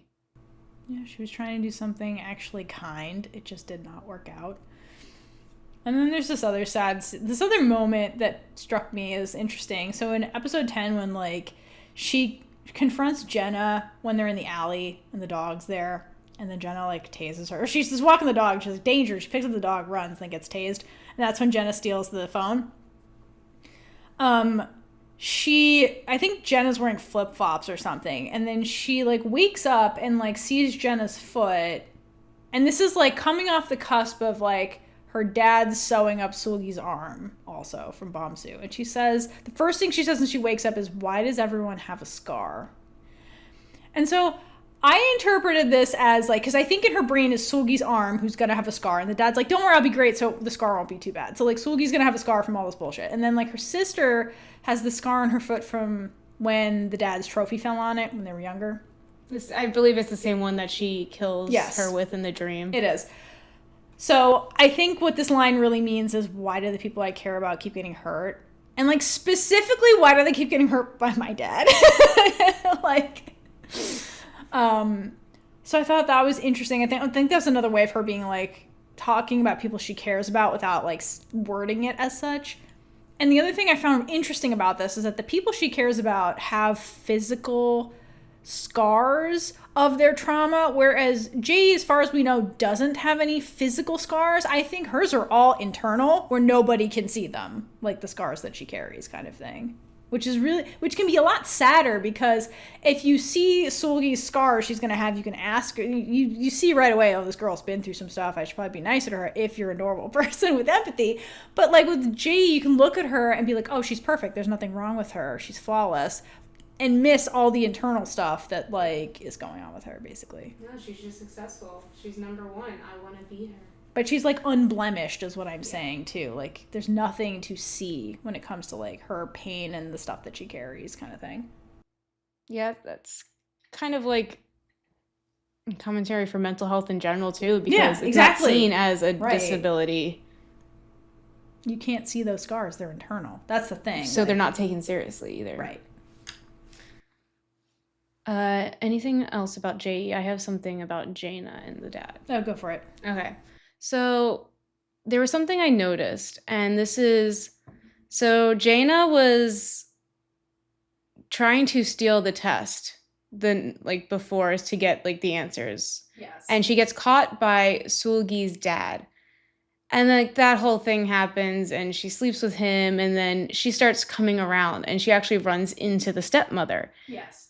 So the stepmother knows, and she sees her hanging around, and she sees a piece of paper, a note from Jaina, and just sees her outside the window. And that shot of her standing out the window at that corner brought me to when we saw the dad hovering at the end. Mm. So the stepmom was Jaina, she was always hovering around us. And then we see the dad with the umbrella in the rain hovering around them just the same way. And it's just this constant threat in the background that's all hell's about to break loose. If one little thing happens, if there's this shadow on them, I mean, it's a form of a real person, and that means there's unpredictability there. Mm-hmm. Yeah. And you can't predict these people, especially these people. Well, especially these people. This family. Yeah, that family, but especially the dad. So that one's worse. I don't even know where that's going to go, but I just found that very interesting that the two of them, there is that parallel there. There was never not a threat. So there was always a threat there for the stepmom, especially. Mm-hmm. Yeah, that is. So feel not safe at your own house when she had nothing to do with any of this. Nope. She inherited all this bullshit. Which is bullshit. It is bullshit. I agree. I feel so bad for her. She definitely deserves a better life. Oh, I hope her and Seul-gi get to a place where they don't have, they can move and not have to worry about this figure standing at their corner. That's terrifying. Yeah, definitely is. Yeah. Anything else about them? No. All right. Well, now I think it's time for us to take a quick break to give some shout outs to our Chaos Crew members over on Patreon. Woo! Woo! All right. So our Chaos Crew members on the Big A Ride or Die tier and above are Dana W, Moving Forward Leading, Amix Monzone _ Multi, Natalia, Danny, Cassie M, Michelle G, Wordjubich, Here for It, Jill L, Regina B, Jasmine O, and Nancy D. Woo-hoo. And our featured Big A supporter members for this episode are Raina W, Indigo S, and Gorgeous Beauty. You are a gorgeous beauty. Sure You are. all are gorgeous beauties. Yes. Don't you forget it. That's right. But seriously, we appreciate everyone on Patreon and everyone wherever you're listening to this, watching. We really just appreciate you checking out this podcast and enjoying the queer media like we are. We know these episodes, all our episodes are very long, and it always makes us happy to see when people stay to the very end, use the secret words that I give you, and it's very cute to see people enjoying it. It makes my heart happy. Yeah. Thanks for coming on the ride with us. We always appreciate it. And we definitely love getting to talk to you over on our Discord. So make sure you check out the links below to check out the Patreon with all of our content, early access, full-length reaction videos. That's the big one because we can't put them all on YouTube. It's first of all, it's too much, and then copyright. But there's so much content over there, guys. I can't even tell you how much. But just come join the Discord too, because we really do appreciate getting to know you and your thoughts, and especially your thoughts of the podcast too, because we're always open to feedback. That's right. All right. Thank you again. And let's get back to Friendly Rivalry. And that brings us to the Was It Gay section. So we didn't know about this show until all our lovely little girl drama friends in our comments are like, go watch this fucking show right now. So we did, and that's how you got this episode. So thank you, everybody who said go watch this. That's why we're here. So we're here to answer the question, was it gay? Personally, I think it's as gay as a K-drama can be, because from what I understand, the media from Korea, South Korea, is giving subtext era. Like, this show gave me Xena Warrior Princess subtext, right? because we had scenes where Jae-i and Seul-gi were in a literal closet together. Okay, evidence number one, great scene. Your Honor. And in that scene, Jae-i puts Seul-gi's hand on her own heart because it's racing because they're in the closet together, which, like, yes, they might get caught, but also that's giving subtext shit. But also, like, the dream thing is very Xena Warrior Princess, because that show is like, if you've never seen it, it's fine. It's like queer stuff in terms of queer media, but like, it was Xena and Gabriella who were like, the actors have confirmed way beyond, we're like, yeah, they were into each other. They were in love and married and shit. Like, it's real. But like, at the time in America, you couldn't have gay shit on television because of things called the Hays Codes, which, like, basically homosexuality, if you're going to have it, it had to be depicted as immoral or the character had to die. That's why so many pieces of media we had before this were just like unhappy and tragic, because like that's the only way you could depict it, because the morality police that wrote the law said so, basically. And so I feel like the Korean media scene is basically in that era where it's like people are trying to push boundaries, and subtext is a way to do that.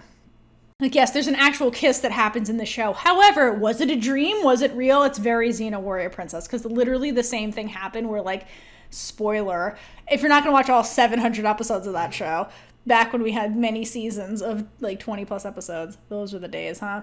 But basically in that show, Xena and Gabriella have a kiss, but, like, one of them, it's like a dream, kind of, and one of them is inhabiting the body of a man. So it's like, it's like the only way they can have them kiss on television is somebody had to be trapped in the body of a man and they're kissing. And it's okay to be in a man's body. Right. I'm not, nothing against trans people or anything like that, but that was the only way they could have a queer I kiss. just meant, like, for them, like, that's fine.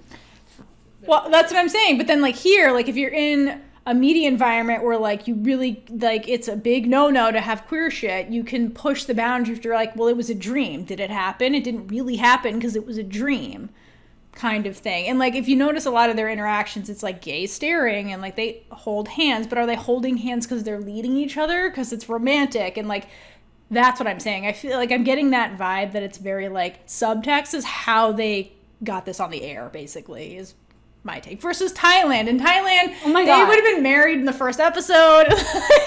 Like, Jenna would have been Jay's twin. It would have been a hot mess. Like, hot mess in a great way. Wrong. I know, I'm not wrong. I kind of want to see the Thai version too. Anyway, I do want a Thai version of this kind of show. It'd be fucking awesome. Yes, that is true. I was doing some just research on what people are saying about the show, and one of them in the one of the Reddit reviews, one of the sections says, "Was it gay?" And they're like, it wasn't, only if your eyes were closed, because obviously you can see that these two are gay for each other because of all the things that they do. And I just need to bring up one of the first things that I loved is when right before the closet, she's showing her the closet. So Jae-i opens the closet for Seul-gi. Yes, the subtext of that. She does open the closet for Seul-gi. Seul-gi has her gay awakening because of Jae. And she gives her a brand new uniform. And Seul-gi goes, "How do you know my size?" And Jae-i goes, "I hugged you, remember?" First of all, I love that. She's like, I know your size just by hugging you. Okay, the only way I can describe the show, like the best way I can describe it, is it's a cross between Mean Girls and Killing Eve. And this part that you're talking about right here is Killing Eve. Because in Killing Eve,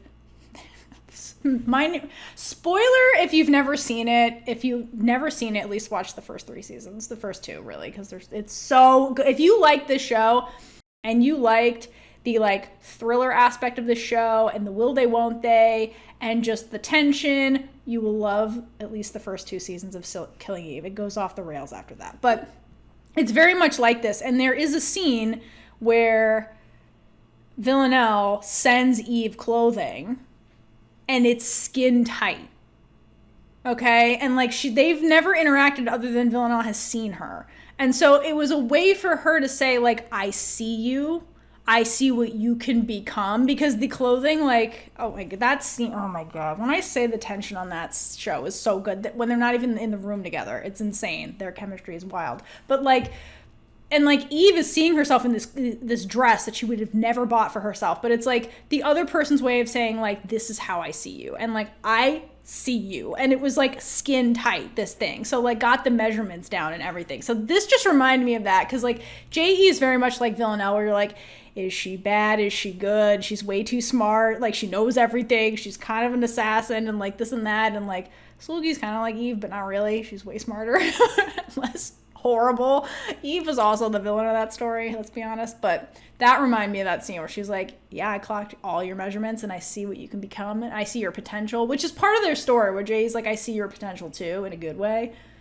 It's less sinister than Killing Eve, but same kind of stuff happens in the show. So like, if you're into the show, check out season 1 and 2 of Killing Eve, and then go check out Mean Girls, which is the friend group. Yeah, the friend group. Also, like, there's like, yeah, I don't know if you want to get into the Mean Girl stuff now. We can do that now. Then I'll come back to my notes. Do it. It's like who is who. So why does it remind you of Why does it remind us of Mean Girls? So Mean Girls. So first of all, Mean Girls starts with a character called Katie Heron coming to a new school.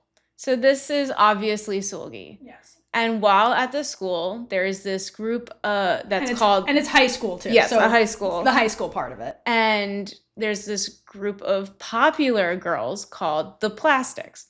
And it's headed by this girl named Regina George, who is a badass bitch, and everybody's scared of her, but also wants to be her. Because she's number one. She's number one socially. She's number one, and wants to be her friend. Yeah, socially, she's number one. So that is Jae-i. Because you never know where you stand with her either. Oh, so she's privileged. She has all the power. So that goes to show you the difference between like the American school system and then the Korean school system that's trying to be depicted in this show. Whereas the American school system, your power is built on social capital and popularity, versus like here, it's your academic success. So, but the person at the top is both subject of envy, because everybody wants to be Regina George, but then everybody hates her at the same time because they want to be her and they're not her. So that's Jae-i's story. So like, that's why we kept, if you watch our reactions, we kept calling her Regina George, because like, it's the same scenario. It's just social capital, and then she has the academic, and then also wealth, which Regina also had wealth.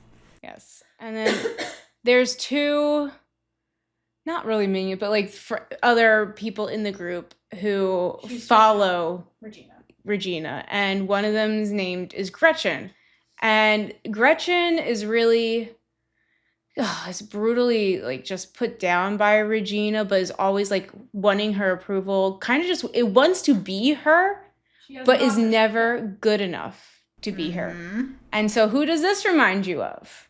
Gyung. The thing that really struck me is like, we get scenes where Gyung's like inferiority complex comes out. She's like, I just wanted to beat her, meaning Jae-i. And like the scene in Mean Girls where Gretchen loses it, she's like given this report about Julius Caesar, but everything she says about Caesar is actually about how much she hates Regina. And she's like, she's basically talking about Julius Caesar as Regina, and then she's Brutus, and she's like, Brutus was just as cute as Caesar. I don't understand why everybody didn't like Brutus. And she's like, we totally should just stab Caesar, because that's what happens to Julius Caesar. Brutus stabs him.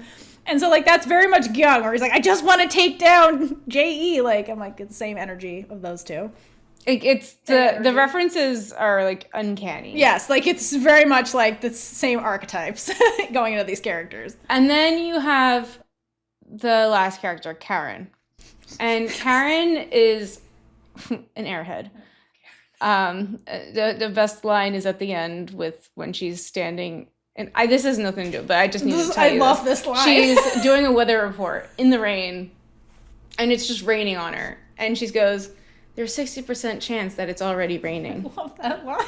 And like, it's literally raining. It's literally raining on her. But it's Tina Fey wrote that. And then I don't remember if it's in like the original movie, because there's multiple versions of this. So like, I know the new movie musical version with Renee Rapp as Regina George the best. So in that one, Karen's very physical with her body and sexual. She has a whole song called Sexy. And so you see Oh, we didn't even tell you who Karen is. Karen is Yer-i in obviously. Friendly Rivalry, and you see Yer-i use her body to get ahead and starts working at the club. Starts working at the club and using her body as like to live, because we see like that's how she survives later too. And yeah, so that's Friendly Rivalry Mean Girls edition. Well, I think the reason why those two pieces of media, why Mean Girls fits with this is because when Tina Fey wrote Mean Girls, it's literally about being a model girl in high school. And that's another point that Friendly Rivalry tries to make with like, what does being the perfect teenage girl mean? And like, that's what Tina Fey was trying to do with Mean Girls in the satire kind of way, by exaggerating these things and making it funny, versus like they put it in here and they're like, here's the harms and like all that kind of stuff. So that's why the characters fit, because like the writers had the same concept going on. They just, one's a comedy. Something else that's a comparison is that at one point in Mean Girls, there's a whole scene where they have the whole group of girls in this gym, and they have them start raising their hands about like who's ever been talked about. Personally victimized. Yeah, who's been personally victimized by Regina George. But then they're like, who has talked about their best friend behind their back? And all that. And like they're all realizing that they're doing the exact same things because they think that's what they have to do to get ahead. Right. And that's exactly what's happening in Friendly Rivalry as well. Exactly. It's really good. So if you like this, you would also like Mean Girls, go check it out. Okay, back to Was It Gay, though? Okay, so let's go back to this. So one of my favorite moments is when that evidence of this was gay and why I loved it is that I love when Seul-gi puts together the fact that Jae actually cares about her. Because like from Seul-gi's point of view, you can see Seul-gi like has more romantic feelings than Jae. Jae's more of an enigma and you really never know what's going on with her. And that's the point. That's why she's like the villanelle. Like you can look at her and you never know what she's thinking because of her poker face and stuff like that. But like Seul-gi's got more of the innocent stuff going on. So she's more expressive and you can kind of like get at what she's actually feeling in any given moment. So I do love that despite the facade, she does like see through Jae. And she's like, well, I know you care about me because you basically, that's why you compared me to your dog. And who doesn't love dogs? And like, obviously I put together that like you think about me dying as because you care about me. Otherwise you wouldn't think about that at all. Like who cares? Like why would you have to prepare for me leaving you if you didn't care, kind of thing. So I do love that. And another moment that I really love is at the end, which I didn't put together. So when Jae at the very end gives Seul-gi the gift, and she finds the postcard, she finds the keychain. She's like, oh my God, there's only one person who can have this, obviously. So she knows who it's from. And then she gets the postcard of where she's at. There's a pair of shoes in the box too. And I was like, when I first watched it, I was like, that's weird. But then this is a callback. So in episode 3, when you were talking about when she gives Seul-gi the school uniform, Jae says, I wanted to buy you shoes too, but I heard that makes the gift giver run away if you give them shoes. So I think that when she got the uniform, she got her shoes because they look like school uniform shoes. So I think Jae bought them at that time, kept them, and she gifted to them later when their relationship was more solid and she knew Seul-gi was not going to run away from her no matter what. Aww. So I thought that was really cute. And again, the show is very show don't tell. And I think that was another way of like showing Jae's feelings and how she feels about their relationship at this stage. Because like Seul-gi does not run away. Like, she's probably the only one who's still like, where is she? Everybody else moved on. Yes. So, like... No, seriously, because like with her gone, there's opportunities for other people. So who's really looking? Yeah, that was really cute. I was like, why are there shoes in that box? That's really random. And Seul-gi doesn't acknowledge it, but I was like, damn girl. I just want to like talk about Jae's whole demeanor.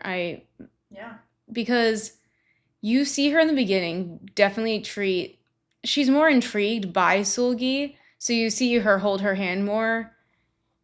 But she's still having the face on that she gives everybody else. They're still like doing like the fake smile. And you do see that start to change towards the end. Because you see there isn't a smile on her face. You see her real emotions start to, it's not like explicit, but they are definitely there because you see her crack. So that scene that you're talking about where she's trying to prepare Seul-gi for the truth about her father, and the minute that Seul-gi gets up and is like, this is well, I forget what she says, but like, this bullshit, I'm leaving. You see Jae's face crack, like literally, her eyebrows furrow or whatever, and her armor is just away in that scene because she's like, what's going on? Well, that's the crux of like, okay, why they're into each other. And this is why I like to compare it to Killing Eve, because it's the exact same reason why Villanelle and Eve were into each other. If you can't tell, that was probably one of my favorite shows of all time and one of my favorite ships, so I know a lot about them. It's the same reason. I think the thing that attracts both of them to each other, particularly from Jae's point of view, is that Seul-gi surprises her. So in that scene, because she's really good at predicting what people are going to do, but she can't predict Seul-gi because Seul-gi really is her equal. And so in that moment, she's like, she's going to be happy about this because I would be happy about this. But then Seul-gi reacts completely differently and she's taken by surprise and so I think that's part of the reason why she likes her. And in the beginning, the attraction is that Seul-gi can outsmart her. And as somebody who's like just purely in an academic realm most of the time, it's like a game, right? And she's like, oh, this is fun. So it's like this intellectual attraction is like where it really starts. Like, for example, the scene where Seul-gi's essay that gets an A+ and nobody else gets an A+.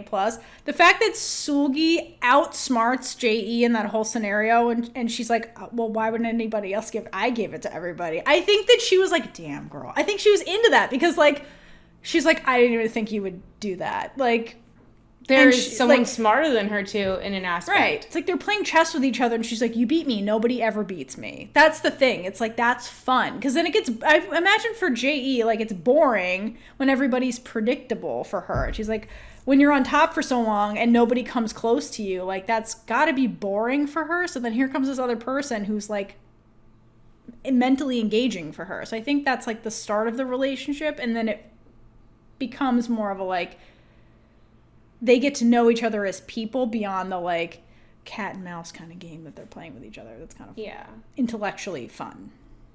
But like once you see her walls come down, there's the scene where she's trying to push Seul-gi away and she's in the shadows. Mm-hmm. And you see the walls go up immediately. You see her do that fake laugh. Oh my god, yeah. Mm-hmm. I mean, once she comes out of the shadows a little bit. That scene is so sad. It's towards the end when the dad finally traps her and like has Jenna imprisoned. And then she's like, damn, I got no more moves. This is what he's capable of. I got to go at this alone. So she pushes Seul-gi away. And like Seul-gi has no emotional armor in that scene, which makes it devastating because her guard's down with her because completely. She was just so worried. She was trying to find her. She's like, I thought you were dead. I just needed to see you, and I just need to know what's going on. And then like Jae comes out with all of the emotional armor on. She's like full battle armor in that scene. It's I mean, sad. It comes down to like trust too. And I have another thing about this in a little bit because like they become the only people that they can actually trust, and like they don't even trust each other fully. Listen, but they can trust each other the most.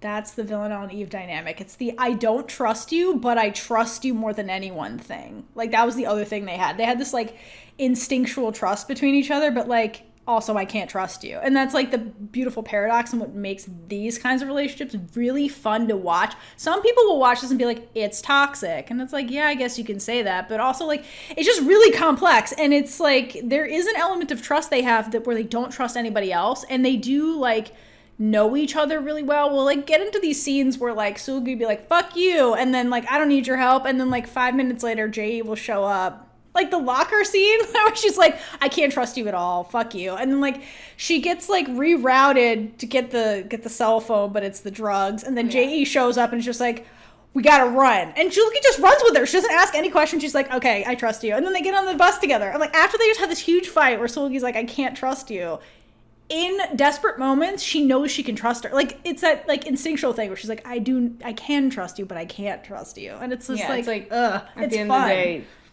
she's not going to do anything that will hurt her. Well, you don't have We to don't know. know. We don't know. She's just like, But- there's something about their relationship where it's like, I can trust you against my better judgment kind of thing. And like, it just, those dynamics are very fun for me because it's like, you never know what's going to happen and it's unpredictable. And I find that very entertaining in a TV show. I find it frustrating for myself because I can't figure it out. And my brain wants to figure it out. But anyway, in that scene where the armor is back on, Oh, yeah, sorry. when she is fine. No, I'm glad. There's a lot of Killing Eve references. Unfortunately, I've only seen the first and last episode, which you can watch. There is highlights on YouTube. I know nothing, but I know a little bit about. I'm telling you all about it right now. It's Yes, basically this show. No, It's the yeah, dynamic. but from what I know of it, I have actually seen parts of it, but it really is, and you can see it in the tone that they have too. It's very much that tension. But with the armor scene, not the armor scene, but like when her armor comes back and Seul-gi's taking off guard here, when Jae leaves, they do this wide shot of Seul-gi and she literally falls down into darkness and it is devastating. You just hear her breathing through the stabbing in the heart that Jay just because did. like she destroyed her because she did let her guard down. Yeah, she caught and like feelings. Back to the trust thing. They are like, you can't trust anyone, and everybody proves that in this show.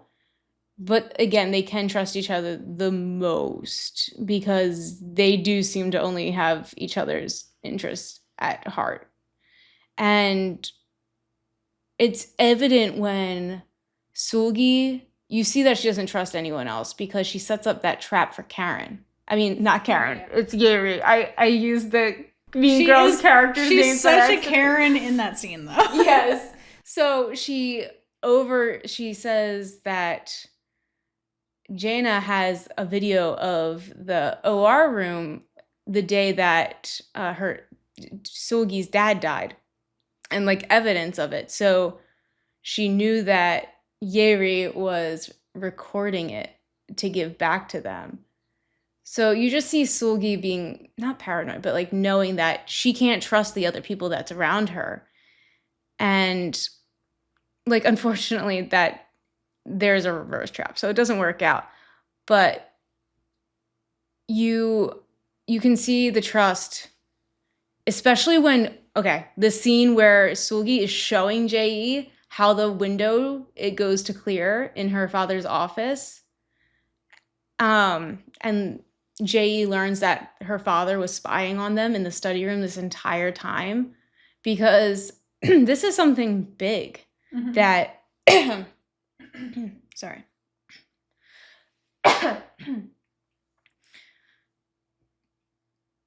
This is something big in Jae's life that was just altered because it means no space that she was ever in was safe.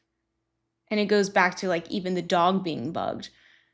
So Seul-gi being the one to show her this, that is a lot of trust in Seul-gi to be like, hey, this is what's going on. So now Jae can know that Seul-gi is letting her in on things that she's learning as well. And you do not see any guardness in that scene with the two of them. They're equals. And that goes back to what you were saying, like, can you have an equal? They were treating each other like they were a team in that moment.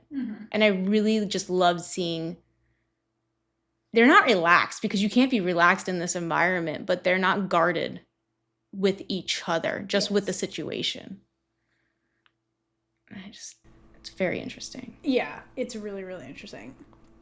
So that's all really good. The other thing that I really love about them, and it's kind of evidence that like for Jae-i, she cared about Seul-gi more than like anybody else for a while. It's not so, like towards the end, like you were saying, it's much more obvious that there's this mutual, like she says things like I respect you and stuff later on. So there's this like deeper connection with Seul-gi than anybody else because everything in the school is artificial. And I think Yer-i is the one that points that out. She's like, these are to Seul-gi when they're on the bus going to the physical. And she's like, these are the artificial relationships in the school. Like, that's just what it is. Because everybody's in competition. You can't trust people. Like, that's the environment. So despite all that, end up trusting each other through all these trials and tribulations they go through. But Jae-i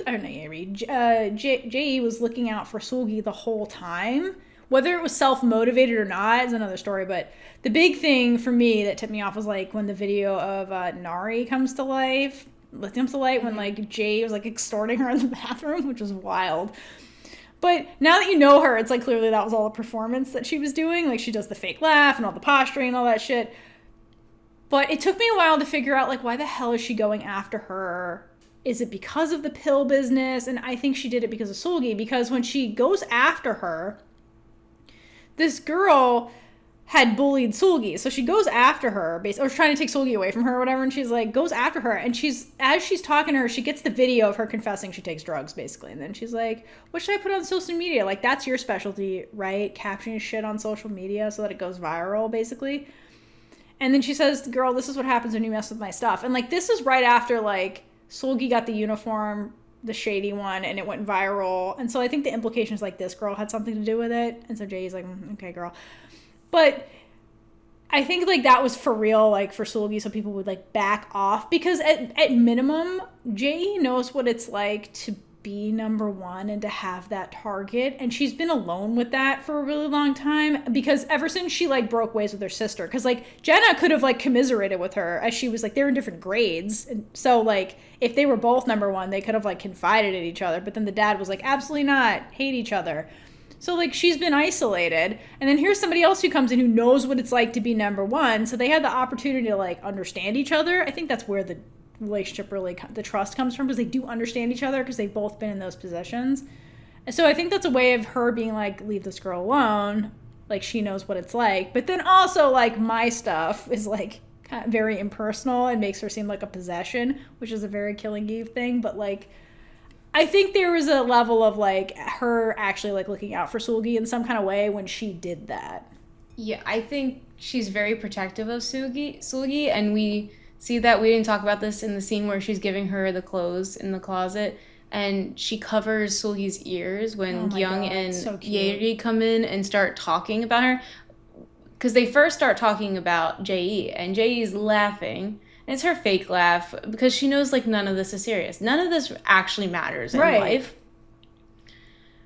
But as the minute they change to Seul-gi, she covers her ears. And we later find out it's her sister that, like Jaina covered Jae-i's ears when their parents were fighting. And so it's a big thing for Jae-i to do, because it's something that means so much to her. Mm-hmm. So it becomes even a bigger moment that you even realize. Yes. And then Seul-gi actually reciprocates and gives the thing that she's been holding on to that was her father's, which is the university, is it a keychain or to Jae-i, because Jae-i commented that she collects them.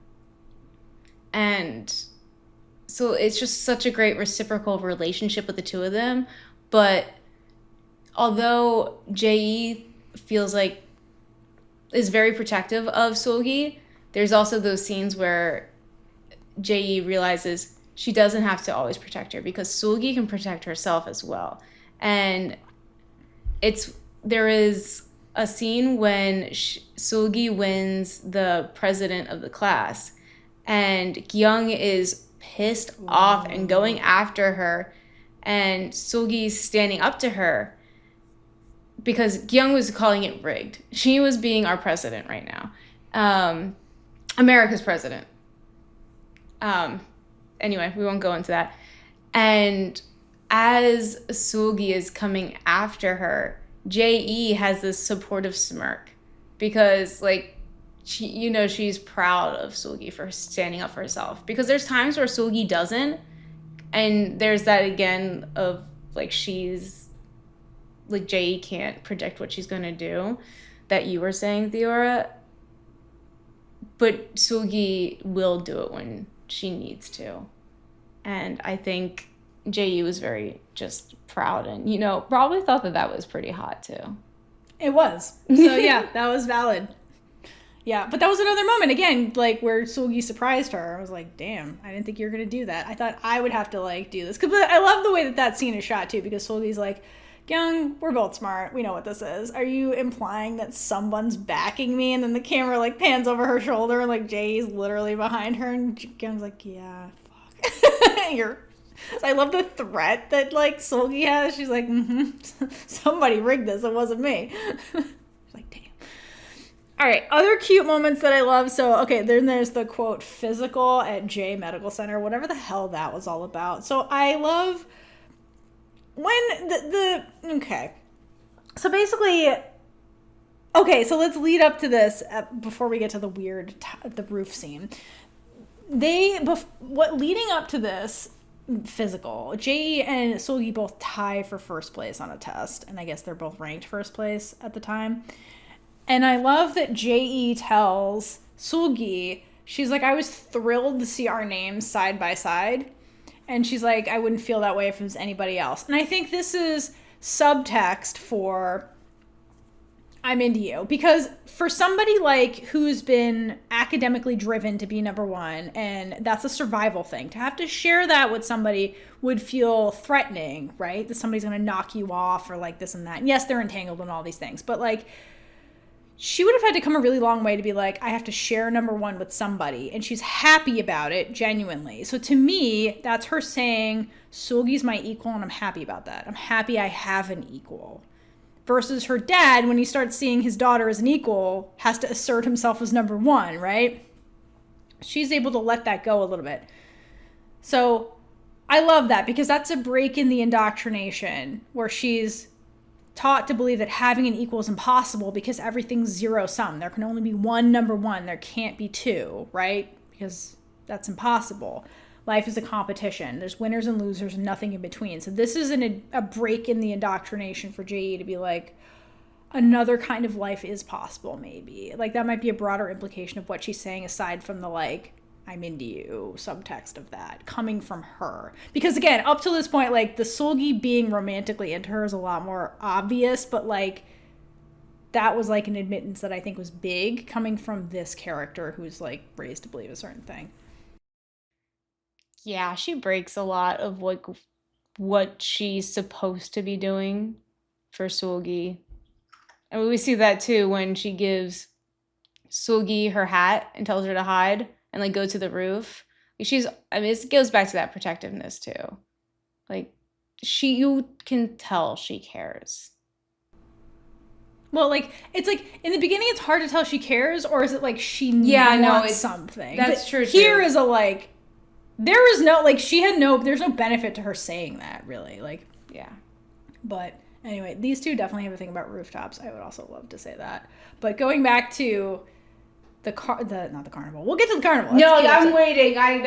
We got to get to this rooftop scene first of the physical episode. So then Jae does this thing where they're on the rooftop in the physical because she knows Seul-gi needs clean urine to pass the test. Although, does she, if she's been given her multivitamin? She probably didn't need this, but... This was before that, I believe. No, it wasn't. It wasn't? No, this was after the multivitamins.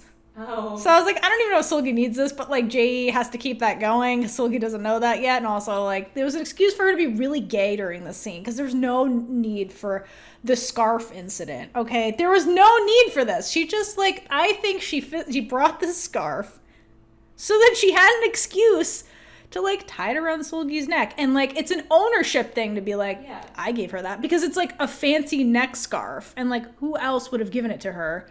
Seul-gi the orphan can't afford it. I think it was like an ownership thing to be like, she's mine, back off. Although Yer-i still fucks with her anyway. And like, what's cute is that like, when Seul-gi gets the scarf and then like Jae walks away, like Seul-gi clutches the scarf. And I was like, has this girl ever received a gift in her entire life? Probably not. Like, I mean, when she had parents, probably, but like after the orphanage situation. Well, we don't know that time, so. Right. So like, I don't think so. So like, to her, it seemed like a genuine gift she got, because like Jae gave it to her out of nowhere. And she's like, here, it's cold, wear it, kind of thing. We got a comment about the scarf on one of our reaction videos. That to like notice that there's a chain on there. Yeah. I don't know what it means though. Well, it's just like she's chaining her to her, like she wants to keep her with her. Okay, I can see that.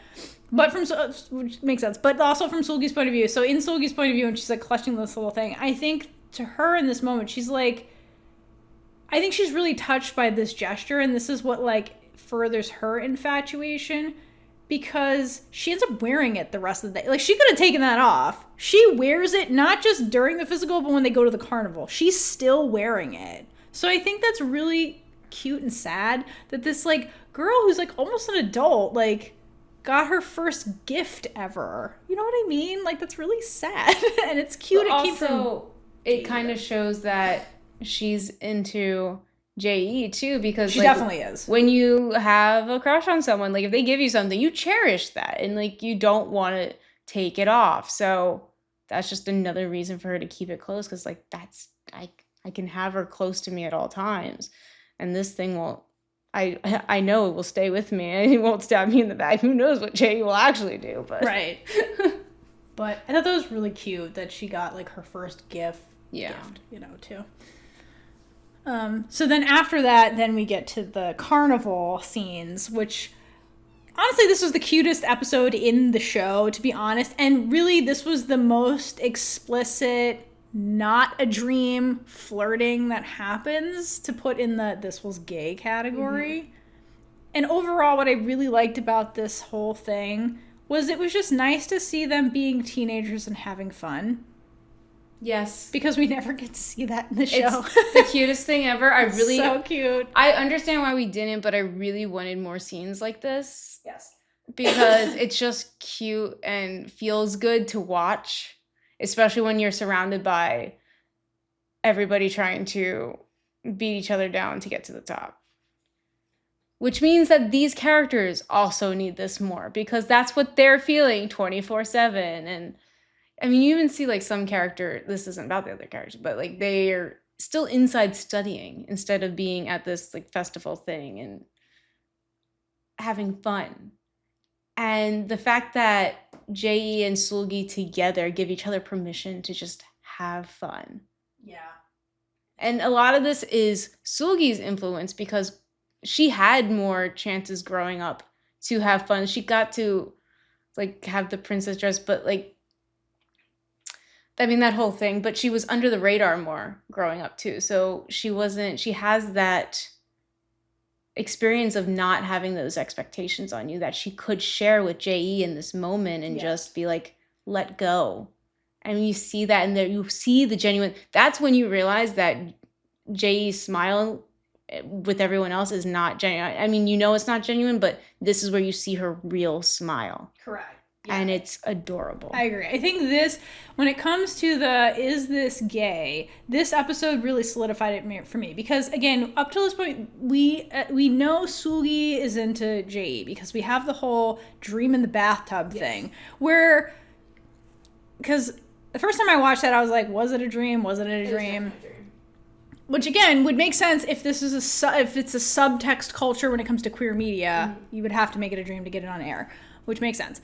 But like, there are a bunch of flashbacks and moments from that particular night where she sleeps over, and like Jae-i was wearing that black bathrobe and stuff. So like, and she did undress in front of Seul-gi. So like, there was shit happening from Jae-i that was weird, that was real.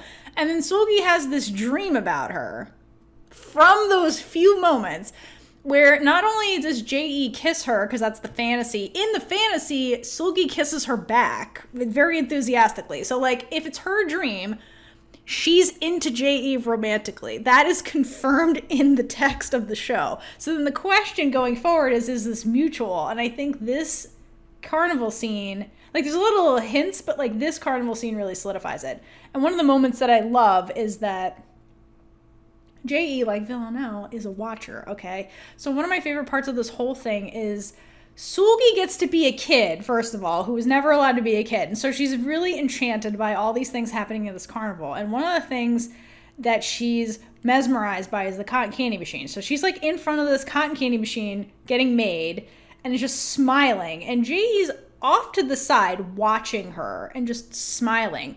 That's not for anybody. She's by herself, just watching Seul-gi from a distance and just smiling. So that was my first moment where I was like, oh, this is very genuine, because a genuine smile, and this is real, because before that she does those little quick smiles to appease people, or like is fake about it, but that was not, there's no plot for that, there's no audience. She was just happy Seul-gi was happy, which is really cute. And so I love that particular part. And then when Seul-gi comes back with the cotton candy, then we get the obligatory, I need to touch your face and your lips. Oh, you know, that was first. Well, there was nothing there. No, there was like a little There was crumb. a little, Because she tried the cotton candy. I mean, I assume she was so excited she tried the cotton candy before she like came back to like give it to Jae-i to try. And so she was like, let's wipe that off your face. Because she's a little kid who's excited, so she's not going to like clean her face first. She's just like, here, try it. I just, also when they're like playing with those toys just with each other, and the genuine excitement. And it's just lovely when they like, because there's a ball that like shoots off. Oh yeah. I like to do it in each other's faces. I just thought it was cute. It was cute. I love, my other favorite part of this sequence before they get to the ball pit. That's the gay, that's the ultimate gay part. No, the ultimate gay part for me is the fireworks. But before we get to that, because this keeps escalating, then Seul-gi's like, let's get real food. And that's the section where the parents are helping out. And unfortunately, her dad's over there. And so you can see from Jae's point of view that she gets really uncomfortable when Seul-gi suggests this, because her dad's there. There's many reasons she doesn't want to go near her dad, because he's the worst. So, but Seul-gi she goes, and then they go get food. And then Seul-gi is like pouring soda for Jae-i. And like, this is all new, because every time we've seen her eat food at home, it's always like raw vegetables, and the dad is like helicopter dad, and he's always like, chef, make sure she gets it in this order because of science and all this stuff. And so like, this girl is never allowed to pick her own meals, and like, here's Seul-gi being like, here's street food and street drinks, which is soda. And so like, I don't think, and it's really sad because Jae-i goes to reach for the soda, which she's probably never drank in her entire life, and the dad swoops in and takes it away. And just like, because again, up till then, to your point, they were being carefree, and like Jae-i was also being carefree and just playing and stuff. So this is a kid moment, right? You're like, ooh, sugary beverage, I want to try it. But then dad comes in and he's like, absolutely not. So he starts lecturing them on the dangers of like soda and eating charred meat and all this bullshit.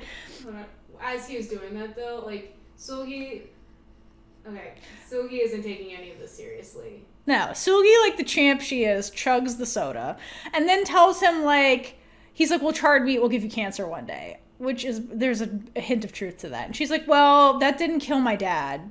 He's dead and he didn't die of cancer. So like, you can die at any time, man. I'm just going to be happy and do what I want. And like, Jae-i is watching her and watching her dad the whole time, being like, oh shit, this is exciting. And then Seul-gi tries the charred meat and is like, oh, this is really good. And then she tells Jae-i, you should try it, it's good.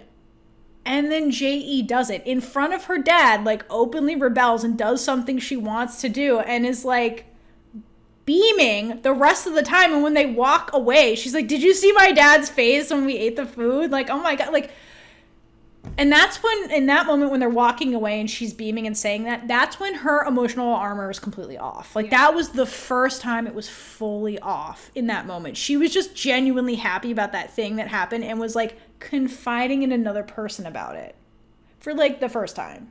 Like, that was just a very truthful, nobody's guarded. And Seul-gi's like, I don't give a shit about your dad. I just want to eat the food. It's like the so power, cute. Because before that, there was scenes with them and like she's terrified of him, but at this point she's like, I don't care. And you definitely get that when after she drinks the soda, she burps and just starts laughing because like, who cares? I don't care if this soda. Well, that, and it's also like, so Jae's response is interesting because she's like, oh, did you see the look on my dad's face? Because everything's a competition, right? And she's always like, oh, we outsmarted my dad. And Seul-gi says, I wasn't even paying attention to him. I just wanted to eat the food. Being like, I was just living my life. I wasn't competing with anybody. I was just living. Weren't you? And like, Jae kind of doesn't have a response to that because like, that's a girl who's never lived. She's just been trapped in that environment. So like, that's the other aspect of Seul-gi that's interesting, is that this is a girl with a different background who's when she has the moments to like live, she lives her life, and that's refreshing to like meet somebody like that who's very different from the people you grew up with. So I think that's another thing that like happened in these scenes, because they were just themselves having fun, not on a mission. I mean, yeah, Jae-i was like texting about the phone and shit, but like these moments with Seul-gi were very much like there's no plot here, it's just people being people. Yeah.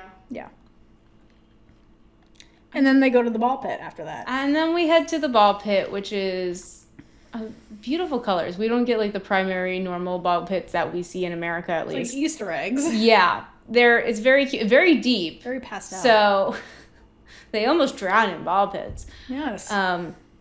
But this is where we get some really gayness, because they just stop in this ball pit and stare at each other for so long. Well, no, we get the classic, oops, I fell on top of you, and now we're gay staring at each other. And it's like, Seul-gi's the bottom. So if there's ever a doubt about who was what, here it is in the ball pit. Was there a doubt? No. And then again, it's super obvious that Seul-gi's the Jae. He's like, we focus on her the most. But here, there is mutual like stuff happening in the ball pit, but like Jae breaks it up by throwing a ball at her face, and then they just kind of have fun. But we'll get to a more mutual gay staring later. Anything else about the ball pit?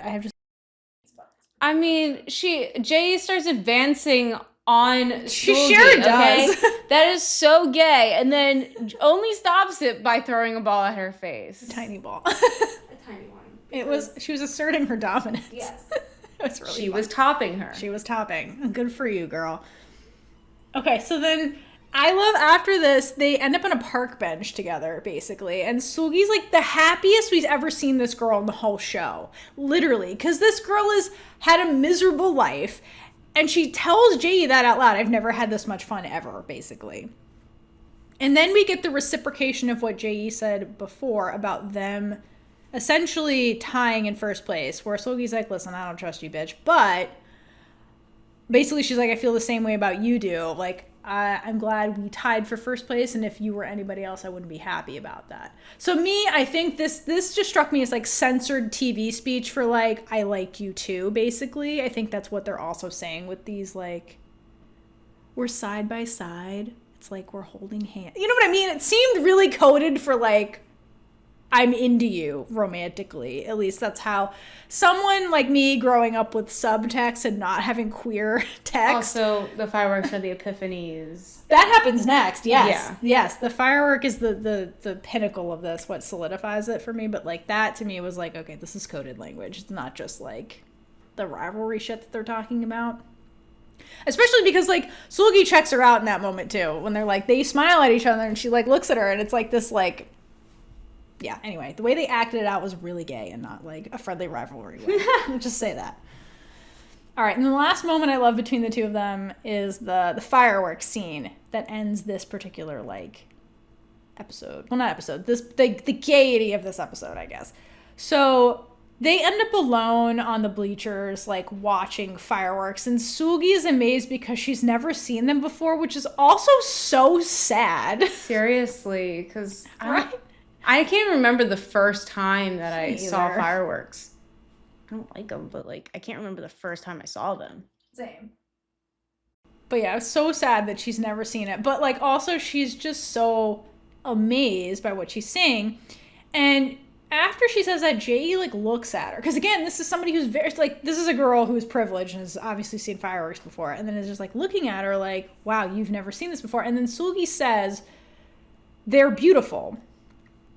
And then turns to gay stare at Jae, and they gay stare at it for a very long time, like longer than they have before. And to me, I think again that's coded language for I think you're beautiful, not just the fireworks. And they're staring at each other, and then Jae's phone goes off, and they both startle out of the staring. So to me, that was also the mutual. That was mutual lost in each other thing, kind of thing. And like fireworks equals epiphany, which is like the metaphor. So. In summary, Your Honor, I think it was gay, and as gay as you can be when you maybe can't get something on the air that is fully explicit. I think having them kiss and then make it a dream was a way to have plausible deniability to get gay stuff on television, potentially. While watching this, I didn't know that until you told me recently about like the censorship. So like that makes more sense while everything. Why It may not be a censorship thing. It may just be like conservative, country conservative, environment, and this is a way to push the boundary because this is kind of how queer media started in America, like during actual like censorship. I didn't look it up for South Korea, so I apologize, but like in America I do know that when there was censorship you'd have to do things like this. That's how we got queer content, because there's the plausible deniability of like, oh, it was a dream, it didn't really happen. But so I was watching this thing, I was like, wow, nothing's happening. So you do have to go back and watch the thing. And I'm there, man. You gotta find I'm lucky to not have been with the media like when it like literally everything was subtle, like, and subtext, because I suck at that. But this show made me a little better because it is very gay. You can see it, and it's like subtext, but very obvious subtext in areas. Yes. But like also like you can read it as, oh, it's just their friendship, their best friends. Yeah, if you're not trying, if you don't want to see it, you have to read into it a little bit, honestly. But from Seul-gi's point of view, even like with the dream, that confirms that she had a gay awakening about Jae-i for sure. But then the question is it reciprocated? And that's not fully answered explicitly. It's very much in subtext and in these little moments, which again could just be read as whatever, but like if you add them all up, I think it's mutual between the two of them, to be honest. Yeah. All right. Anything else about them? It's gay. That's what it's gay. We wouldn't be covering it. No, we would not be here. But no, just it's gay, Your Honor. All right. So let's talk about the production overall. Yeah. Because damn. I'm very impressed. So impressed. Everything on point. Yeah, we've been covering Thai girl love shows, which are also, I'm not saying that they're not amazing. They're amazing. They're also just slower. So we went into this show and it's 30 minutes and immediately we were like, what is happening? Because it's so fast and they're packing every single second with plot. So you cannot like look away for even a second. There's so much in there. Whereas like Thai girl loves, you get to breathe more. You see they're staring more. You see the relationship, and they're also able to be more explicit. But just the way that this production is so subtle in the things that they do is beautiful, because you can watch this so many times. I'm sure if we watch this another time, there will be so many more things that we catch because it is packed. Like the shoe thing, I still didn't put that together.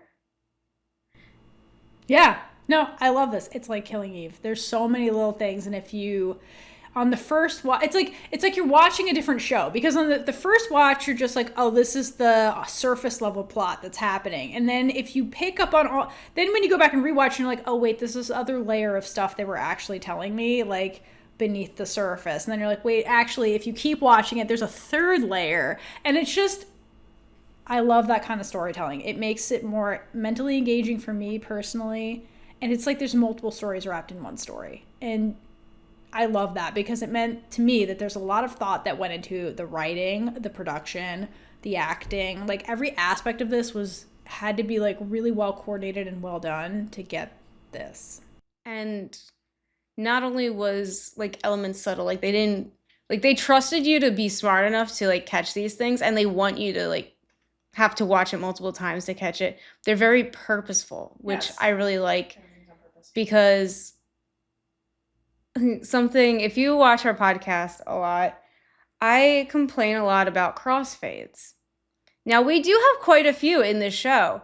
They're all intentional. Yes. And they all mean something, and you can connect that meaning immediately. And I'm so happy about that, because I didn't have to yell at them at once.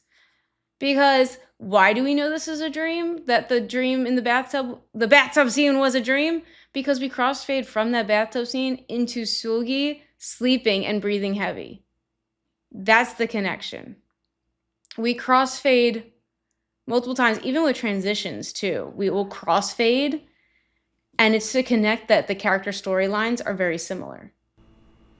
I love the one of the transitions I love that they do is I love when they like have one character doing something and then they like flash to a different character doing the same thing. Like they had Seul-gi opening the Jenna's locked diary and she's like slamming the lock against the side of an end table, and then it flash cuts, or I don't know what it's called, but it very quickly cuts to Jenna with the brick breaking into the lock in the school. Jump cuts because maybe a jump cut. No, they're. It doesn't matter. It just very quickly will go to her, then it's back to Seul-gi, back to her, and they're both doing the same action, and they use that in beat with them, the noise of the rock hitting the lock or whatever, and then like you end with Jenna, and it's like, I just love it. It's just so clever and well done. The way they shot it, the editing was so good. So good. It just made it a much more powerful story, and it was very cohesive. And I like that I like the pacing of the story and the way they decided to like tell things. Even all the flashbacks were very purposeful. Mm-hmm. And it made the story, it was a good thriller where like you got a little bit of piece of information, then you get the full story, and it just, because you can't, that's what makes it so that you cannot predict what's happening, is because they don't give you the full information. Also, you can't trust any of the characters. Everybody's an unreliable narrator, even Seul-gi, because Seul-gi would be doing something and then you don't find out till later why she was doing stuff. And so like it just made it very fun to watch because you can't predict it.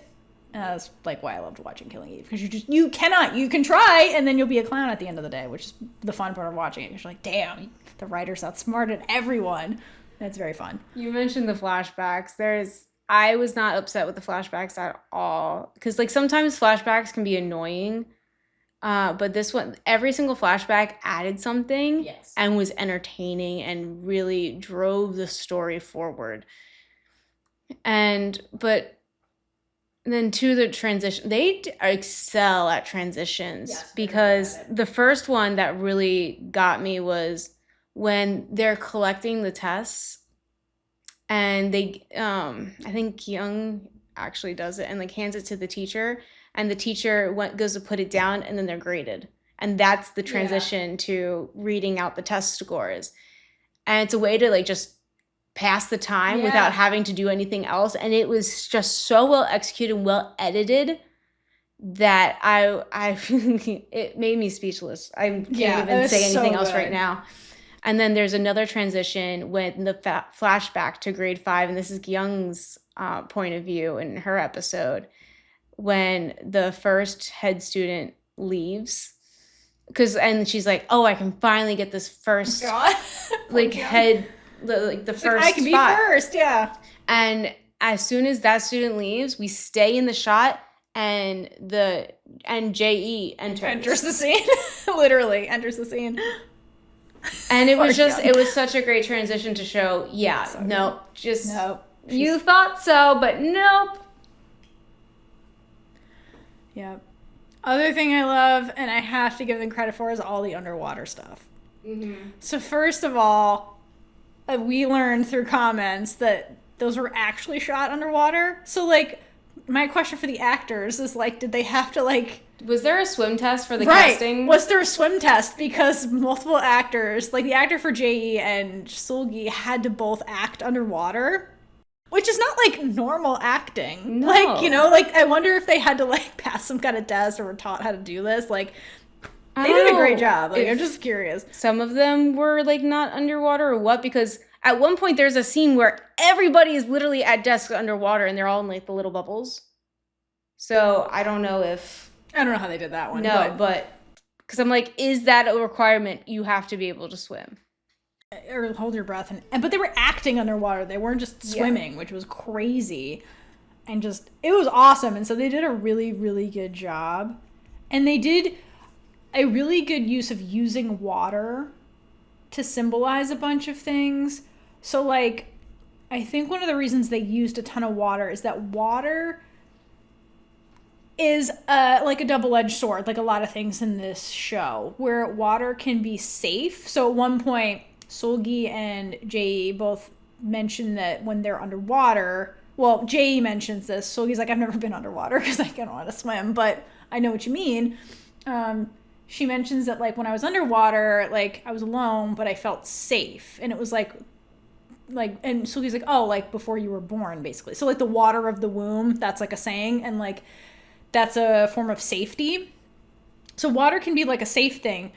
And so hence like when she's studying and she's in the zone, Seul-gi's brain conjures that as like being in a bubble, like a protective bubble underwater, right? Because she feels safe. But water can also be really destructive. Like water over time can erode stones. And so they use the water to show us Seul-gi's anxiety. So like, for example, when she takes the pills from Jae-i and she doesn't know what they are, and she's so desperate to like not slip and fall, she takes the pills, and then what happens when she's in the bathroom? This wave comes at her. Mm-hmm. It's her anxiety.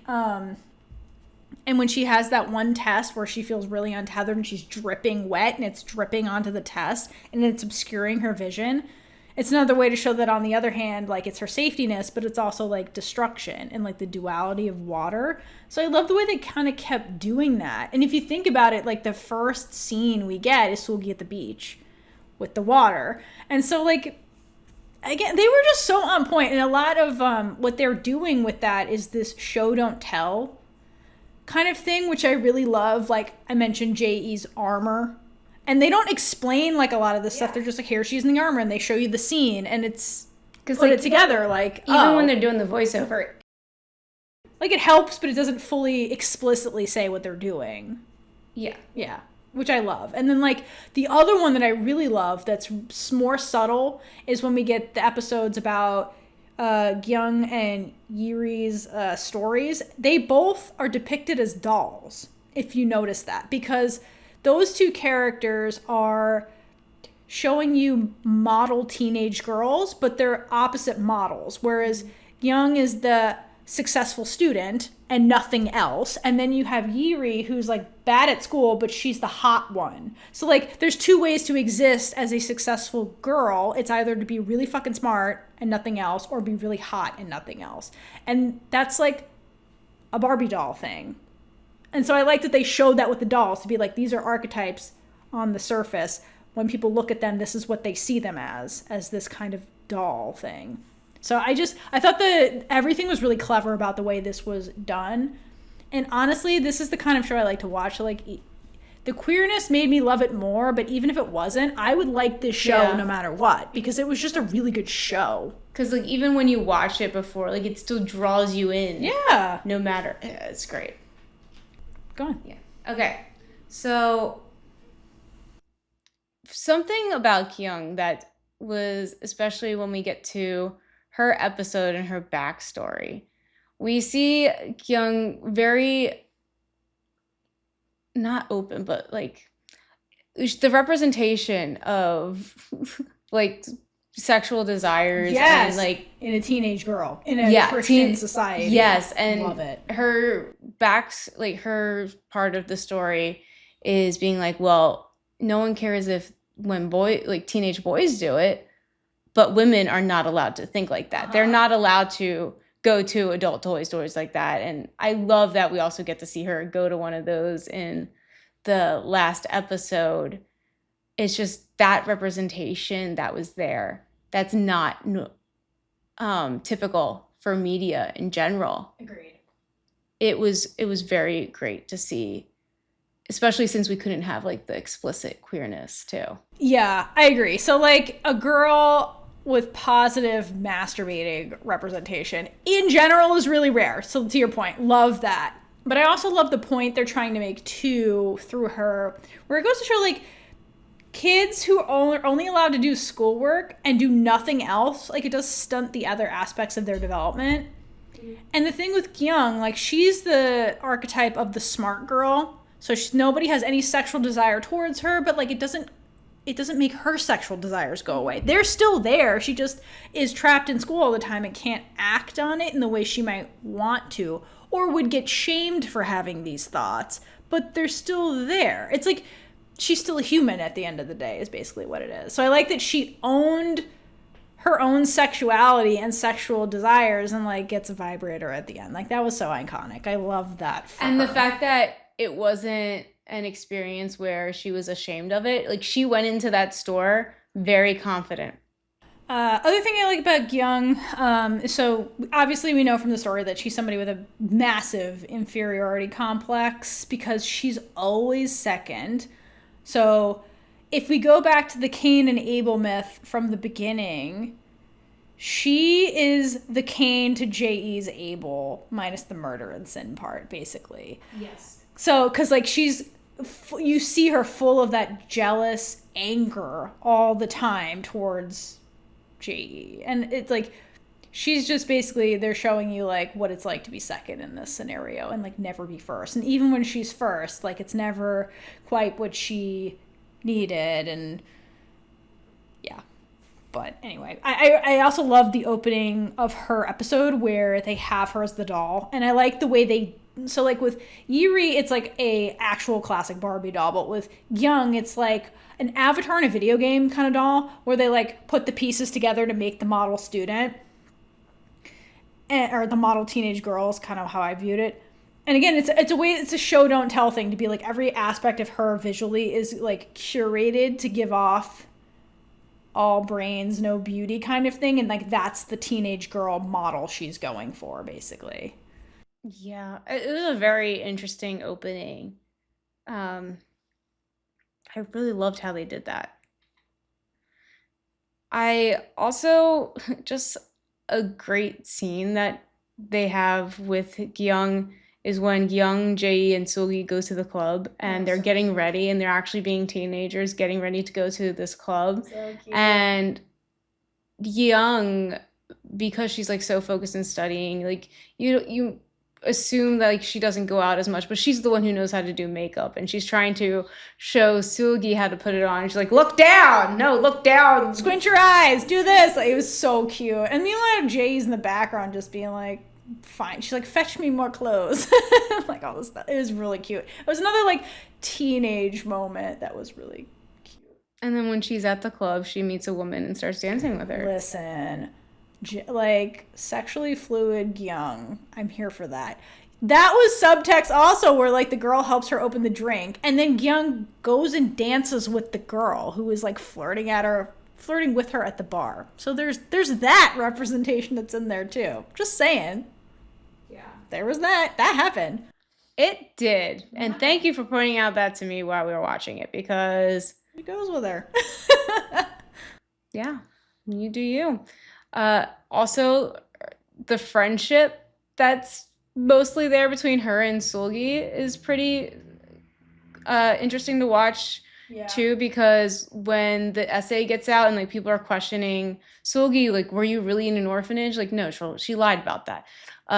Gyung steps in to help her and just like, you read the essay. What do you think? Like, you know what happened. And it's just, we said this during our reaction videos. The two of them teaming up together, they're unstoppable because I love Gyung. I really do. I thought Gyung was a really great character. I also really love the friendship that eventually forms between her and Yer-i because they're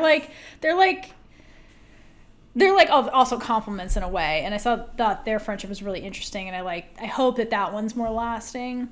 Yeah, because definitely Yer-i out of everybody is more separated from them. Here's the thing I'd like to say about her and the irony of her situation is that she's more like Seul-gi than either Gyung or Yer-i or Jae-i. Sorry. Yeah. I'm trying to read it and I was reading the wrong name. Because if you really think about her, she has the impoverished background in a way where like her mom was like a performance dancer or whatever and like married rich later on. But like basically she got to where she is not by being born into privilege like Gyung or Jae-i, but because she used secrets and extortion to get to where that was her superpower, right? Whereas Seul-gi used academics. She used social capital, basically, which is very Mean Girls of her. I'm glad you pointed that out, because then you get that scene where Yer-i is telling the girls that she's been sleeping in a bathhouse, and that hurt because her family went bankrupt. And everyone else is judging her. Well, no, Gyung is like, I forget exactly what she says. But anyway, Seul-gi takes it this seriously, and she's like, you have to be careful when you're there. Have you eaten? Are you okay? And she gets down under her level to give Yer-i the more power, because at this point she feels powerless. So she wants to give her some of that power back. So she's putting herself lower than her and making sure that she's okay in this moment, even though Yer-i never treated Seul-gi well. No. But Seul-gi knows and understands, and this is a position where no one should be. And that's what makes Seul-gi such a great person, because it's not that vengeance, oh, I wish this on someone else. Like, she's like, no, I don't want anyone to have to go through this. This sucks. And I just loved watching that scene, because it's a real moment, especially for Yer-i too, because there's so many scenes where you're like, girl, come on, man. Yeah, can we talk about the one that I hate the most? I wanted to strangle her, which is during the carnival when she provokes Bum-soo while she's holding a knife. So the whole stabbing incident all is literally her fault, because she is trying to charge the phone. So she is like, Bum-soo, get me your charger and I'll get you a man, basically. And then Bum-soo goes all night trying to find this fucking thing while she's tripping balls, and then eventually finds it, goes to Yer-i, and he's like, here it is. And Yer-i's like, I don't even have the fucking phone anymore. She like pushes this girl down to the ground. Like, she keeps assaulting Bum-soo, and so like the whole thing escalates because of Yer-i, which is so fucking annoying. And then Seul-gi gets stabbed. That scene pissed me off. I was just like, girl, stop provoking the mad woman who's clearly not okay holding a giant knife. Like, what are you doing? You're making it way worse. You're the reason that Seul-gi got cut. No, literally, and Gyung's the only person that points that out, because later Yer-i's trying to spread rumors that, like, Seul-gi sold the drugs, and Gyung's like, wasn't Bum-soo looking for you originally? Like, that scene pissed me off. That's all I have. Shall we transition to listener comments? Just want to point out the dog stroller that they get at the end, because that was just really cute. That was cute. Because they had to have gotten that themselves when they took over this dog. I assume so. Yeah. Anyway, yep, listener comment time. All right, so we'll start over with Patreon. So first we have Leo, who says, I love Friendly Rivalry because, to be honest, half the time I don't have a clue what's happening. And honestly, I got this notification for this comment. I'm like, thank you. I feel seen. But also, yes, this show makes... It's fun. Yes, because you don't know what's happening, and that's what makes it fun. Agreed. All right, so next we have Kasi M. Hello, friend. They say, the show messed with my expectations. I never knew where the lines between friends, rivals, and enemies are drawn. Neither did they. And as Leo said, more often than not, something happened totally unexpected and out of the blue. The chemistry between Jae-i and Seul-gi is palpable enough that you keep guessing until episode 16, and the drug use plot at an elite high school is believable enough because it plays in highly competitive Asia. The show premise would be totally preposterous at an US or European high school, though, so I wouldn't recommend a remake. No, basically Mean Girls is the US equivalent. Yes. Which again is about social capital, not academic like competition. But yeah, I agree with literally all of that. So their chemistry was also really great. That's again what reminded me of Killing Eve. Like, that was the formula why I love that show. All right, next we have Alias, who writes, the making of Friendly Rivalry was an epic underdog story with a female director and a female writer, plus an all-female cast, and its queer insinuating content.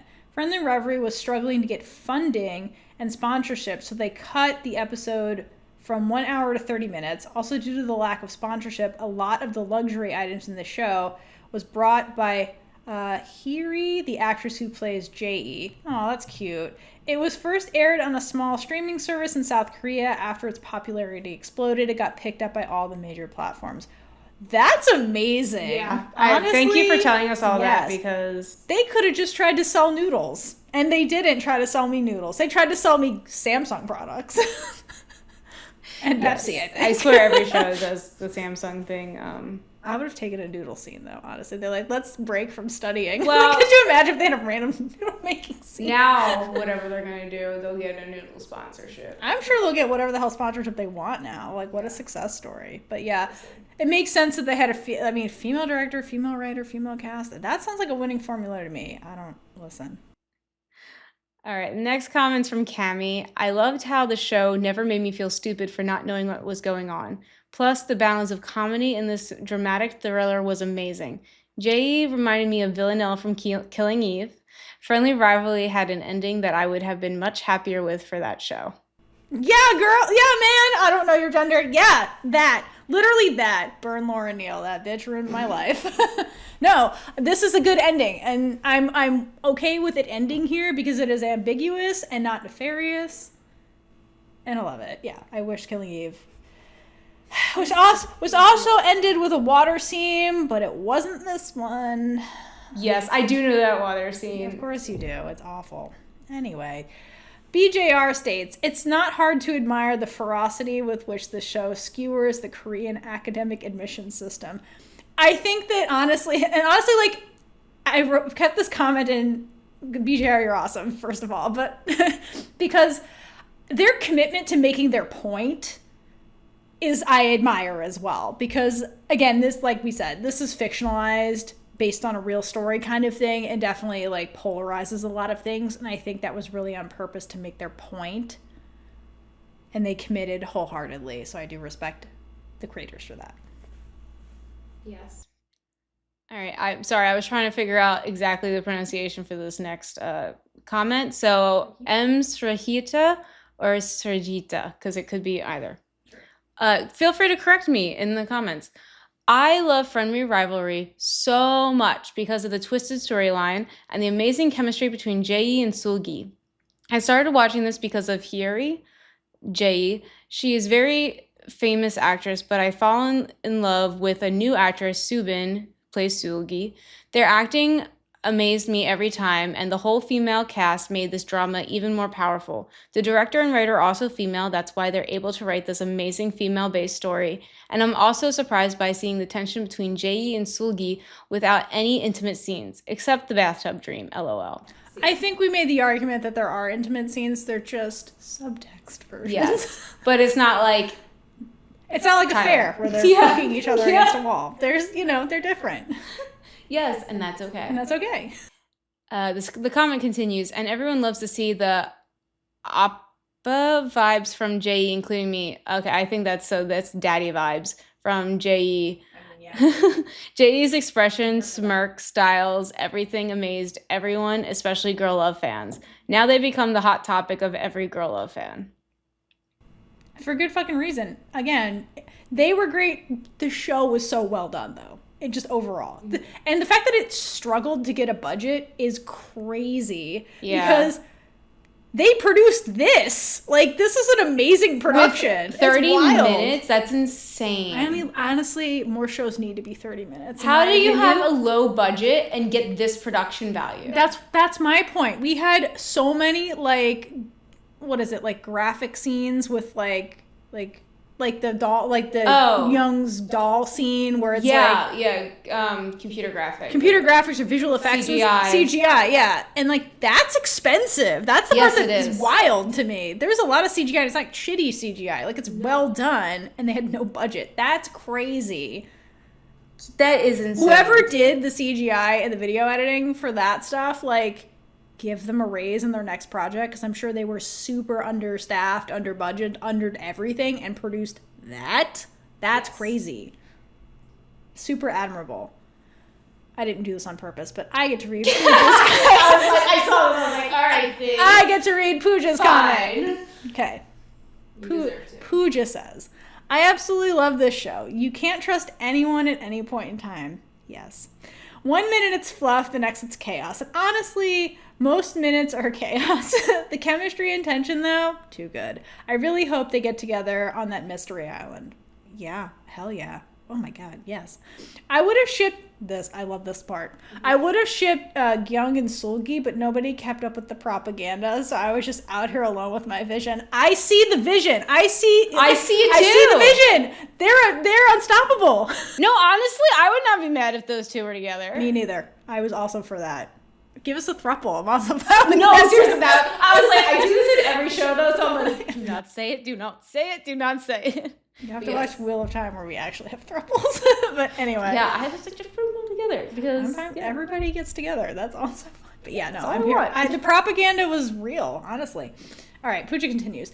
The show overall has great visuals, strong storytelling, and some truly iconic characters. A second season, please. Also, yes. Can I just say this show is this is a Taylor Swift reference, very reputation coded. Yes, you can say that because it's true. Don't Blame Me has to be a Jae-i song. Yeah. Instead of Love Made Me Crazy, My Dad Made Me Crazy. Yeah. So yeah, that tracks. Could also be I Did Something Bad. You were singing that, I think, about this song. I Did Something Bad. Why is it feel so good? Caitlin agrees with that. We were watching it. Also, this one resonates with me. This is why we can't have nice things, darling. Yes. Because you break them, I had to take them away. Okay, and towards the end, all I can think of was Who's Afraid of Little Old Me from especially when Seul-gi does that shit where she gets the drug dealer with the ledger on the roof. And she's like, cut the cops. And the phone, she's like, I'll call you back. And then she pulls a fucking Jae-i in that scene that I love where she crouches down and gets on that girl's level and then like brushes her hair to the side. Jae-i did that shit to her. And she's like, that's like the full transformation of like. As soon as I saw it, I was like, I learned from a girl. I learned from the best. And like, Who's Afraid of Little Old Me? Everyone. That was all valid, Pooja. I agree. Also, like, it's open-ended if they do get a if they don't get a second season, I wouldn't be mad because honestly, I thought the ending made sense for this show and I'm fine with it. But also, I think there's enough open-ended material to continue because, like, is the dad gonna stalk the end of the earth to find his daughter that's her body hasn't shown up yet? What happens when Seul-gi goes to college? He's too busy standing on Seul-gi's corner. Well, here's the thing. What happens when she goes to college? Is he gonna tag because like I think he knows they're into each other. Is he gonna stalk her forever? Also, my biggest question is, what is Jae doing for money? Where's she living? Like, what is she doing? She doesn't have her diploma. Like, what's she doing? She can't. Skateboard competitions, but with a different face. So I think what I'm saying is I think there's enough material to be like, what the hell happened? And I feel like they did that on purpose. You could continue it. But also, like, this is a story where it's an unreliable narrator. You never know what's going on. Yeah. So this ending makes sense because you have questions at the end. So I'm fine with that. All right. Our last comment is from TikTok. TikTok did not comment. Stella on TikTok commented. Thank you, Stella. Thank you. And they said the chemistry between Jae-i and Seul-gi and the tension of waiting for the next episode. Yes, because honestly, that was what made watching Killing Eve so fun. Because you're just waiting for the next episode. That was part of the fun. And being in a fandom at the time is super fun. Because then you're just like all together being like, what's going to happen? And it's very fun. So honestly, this show was really great. Not just the show itself, but the experience of watching it and like just being like, I need the next one. That's the mark of a really good show when like they really leave you being like, fuck, I need to know what happens next. And also, fuck you with those cliffhangers because they were all God. We didn't talk about that during production. They're so good. Phenomenal with cliffhangers. Do you have a favorite? Oh, I don't. Oh my God. Mine's the one where Jae gets Seul-gi and like pulls her back and you don't know who it is until the next episode starts. So like just there's a hand that reaches Seul-gi and pulls her back when the dad and Loser Dog would that was so I'm like, you sons of bitches. There was one where I thought it was going to be the cliffhanger and then it wasn't, and it's the scene where they find the key. And every like 5 seconds, I was like, all right, cliffhanger. Because that's the one point I was like trying to predict when the cliffhanger is going to be. Because it's always the moment where you're like, all right, what's happened next? And I'm like, yeah. And every time Theora's like, oh, that's it. I'm like, Theora, how did you not figure that out? No, I'm in the story. I know. Also, it's part of reacting, Caitlin. All right. It's not that I don't know. If anyone knows, Theora knows. It's part of reacting to shit. Cheers, queers. Hello, this is Theora and Caitlin from the future. We have breaking news. We just got a last minute and really superb message from one of our Patreon members about why they love Friendly Rivalry, and it was so good, the world needs to hear it. So we're back just to give this after we already recorded everything else. So, hi, this is a response from Isla. woo! Woohoo! All right, so I'm just gonna read the whole thing. Okay, so Isla says, late response. Anyways, way to go, Isla. I knew I was gonna watch this show when I heard that Yer-i, I'm so sorry if I'm saying that name wrong, Jae-i was going to be in a Korean girl love. I absolutely adore Yer-i, and if you want to look into her more, you wouldn't be wrong to do so, because she is hilarious, sweet, and so talented. What I love about Friendly Rivalry, this is the shortened version. Can you believe it? Yes, you can. You know how complicated this show is. I love you, Isla. After finishing the show, I realized one of the things that intrigued me, not triggered, me most while watching was the theme of nature versus nurture, which isn't quite there in the very beginning, but becomes gradually more evident as the show goes on. This theme is shown through multiple characters, especially the main four, Jae-i, Seul-gi, Yer-i, and Gyung, but they're each depicting this theme in different ways. For example, Jae-i fights against the nurture from her father. Meanwhile, she herself is quite controlling, just like her father. She could have learned this from her father, nurture, or it could be who she is, nature. She is also immensely talented, which we see from her childhood, so maybe it's her nature to be perfect. Even everything about her conception/birth was planned in order to be perfect, which then starts a mental debate for me. Is it her nature, since she was born this way, or is it her nurture, since her birth was so extremely controlled and planned? I actually have so many more thoughts about this, and it's so complicated, but then this would be extremely long. Jae-i's character is constantly undergoing analysis in my brain. Actually, all the characters do, which is just another reason I love this show. One more thing to note is how well Friendly Rivalry shows the complexities of human nature, relationships, morals, and a need for success through teens and young adults. Teens often struggle with understanding their emotions and expressing them, especially in a stressful environment. High school, made more competitive in this case, where the school seems to be purposefully fostering a tense, constantly high stakes atmosphere. The show feels fast paced the way it's filmed, which lets the viewer feel that stressful intensity where it's constantly keeping you on edge, especially if you binge watch it. Lets us feel something similar to the characters in that way and really immersed me in the show. Isla, we should have just asked you to be in this episode. Literally. I didn't even think about the nature and nurture thing. But like, damn, that is so on point and so true. That is another thing they absolutely were toying with in this show. And like that comment makes me want to read it all over again so I could pick apart the nature versus nurture thing, because that was really brilliant. Thank you, Isla, for sharing that. That was amazing. And a good point about how it was filmed makes you stressed out like the characters are stressed out. That is a really excellent point, and I agree with that wholeheartedly. Yeah. Also, we want to hear everything you have to say. Yeah, so girl, write a either novel. keep commenting or join the Discord. Like, hit us up. We can have a voice chat in our Discord as well if you want to talk about it. Like, yeah, we want to hear it all. That was an amazing, amazing analysis. What a great reason to love the show. And honestly, yes, I echo Caitlin when I say send us all your thoughts, because honestly, we should have just had you on the podcast. I didn't even realize that. Damn, girl, what the hell? Seriously. But I do love when people message or comment and be like, this is really long already, so I'm not going to continue. I'm like, do you know what you're watching? Have you met us? Yeah. That's what we want. Give it to us. We're looking for exactly this. So thank you, Isla. I hope this gives everybody who didn't think about this, like me, something else to ponder and yet another reason to watch Friendly Rivalry. So thank you for your comment. Late, but not too late. Hope you appreciate this very special interruption for this epic comment. So thank you, Isla. Yes. Back to your regularly scheduled end of this episode. Anyway, so thank you for everybody who said why they love Friendly Rivalry. Pooja, I think, gave our Taylor Swift Yeah, section. The only other thing I was thinking of was like, thank you, Amy. Oh my god, yes, but Amy's the dad.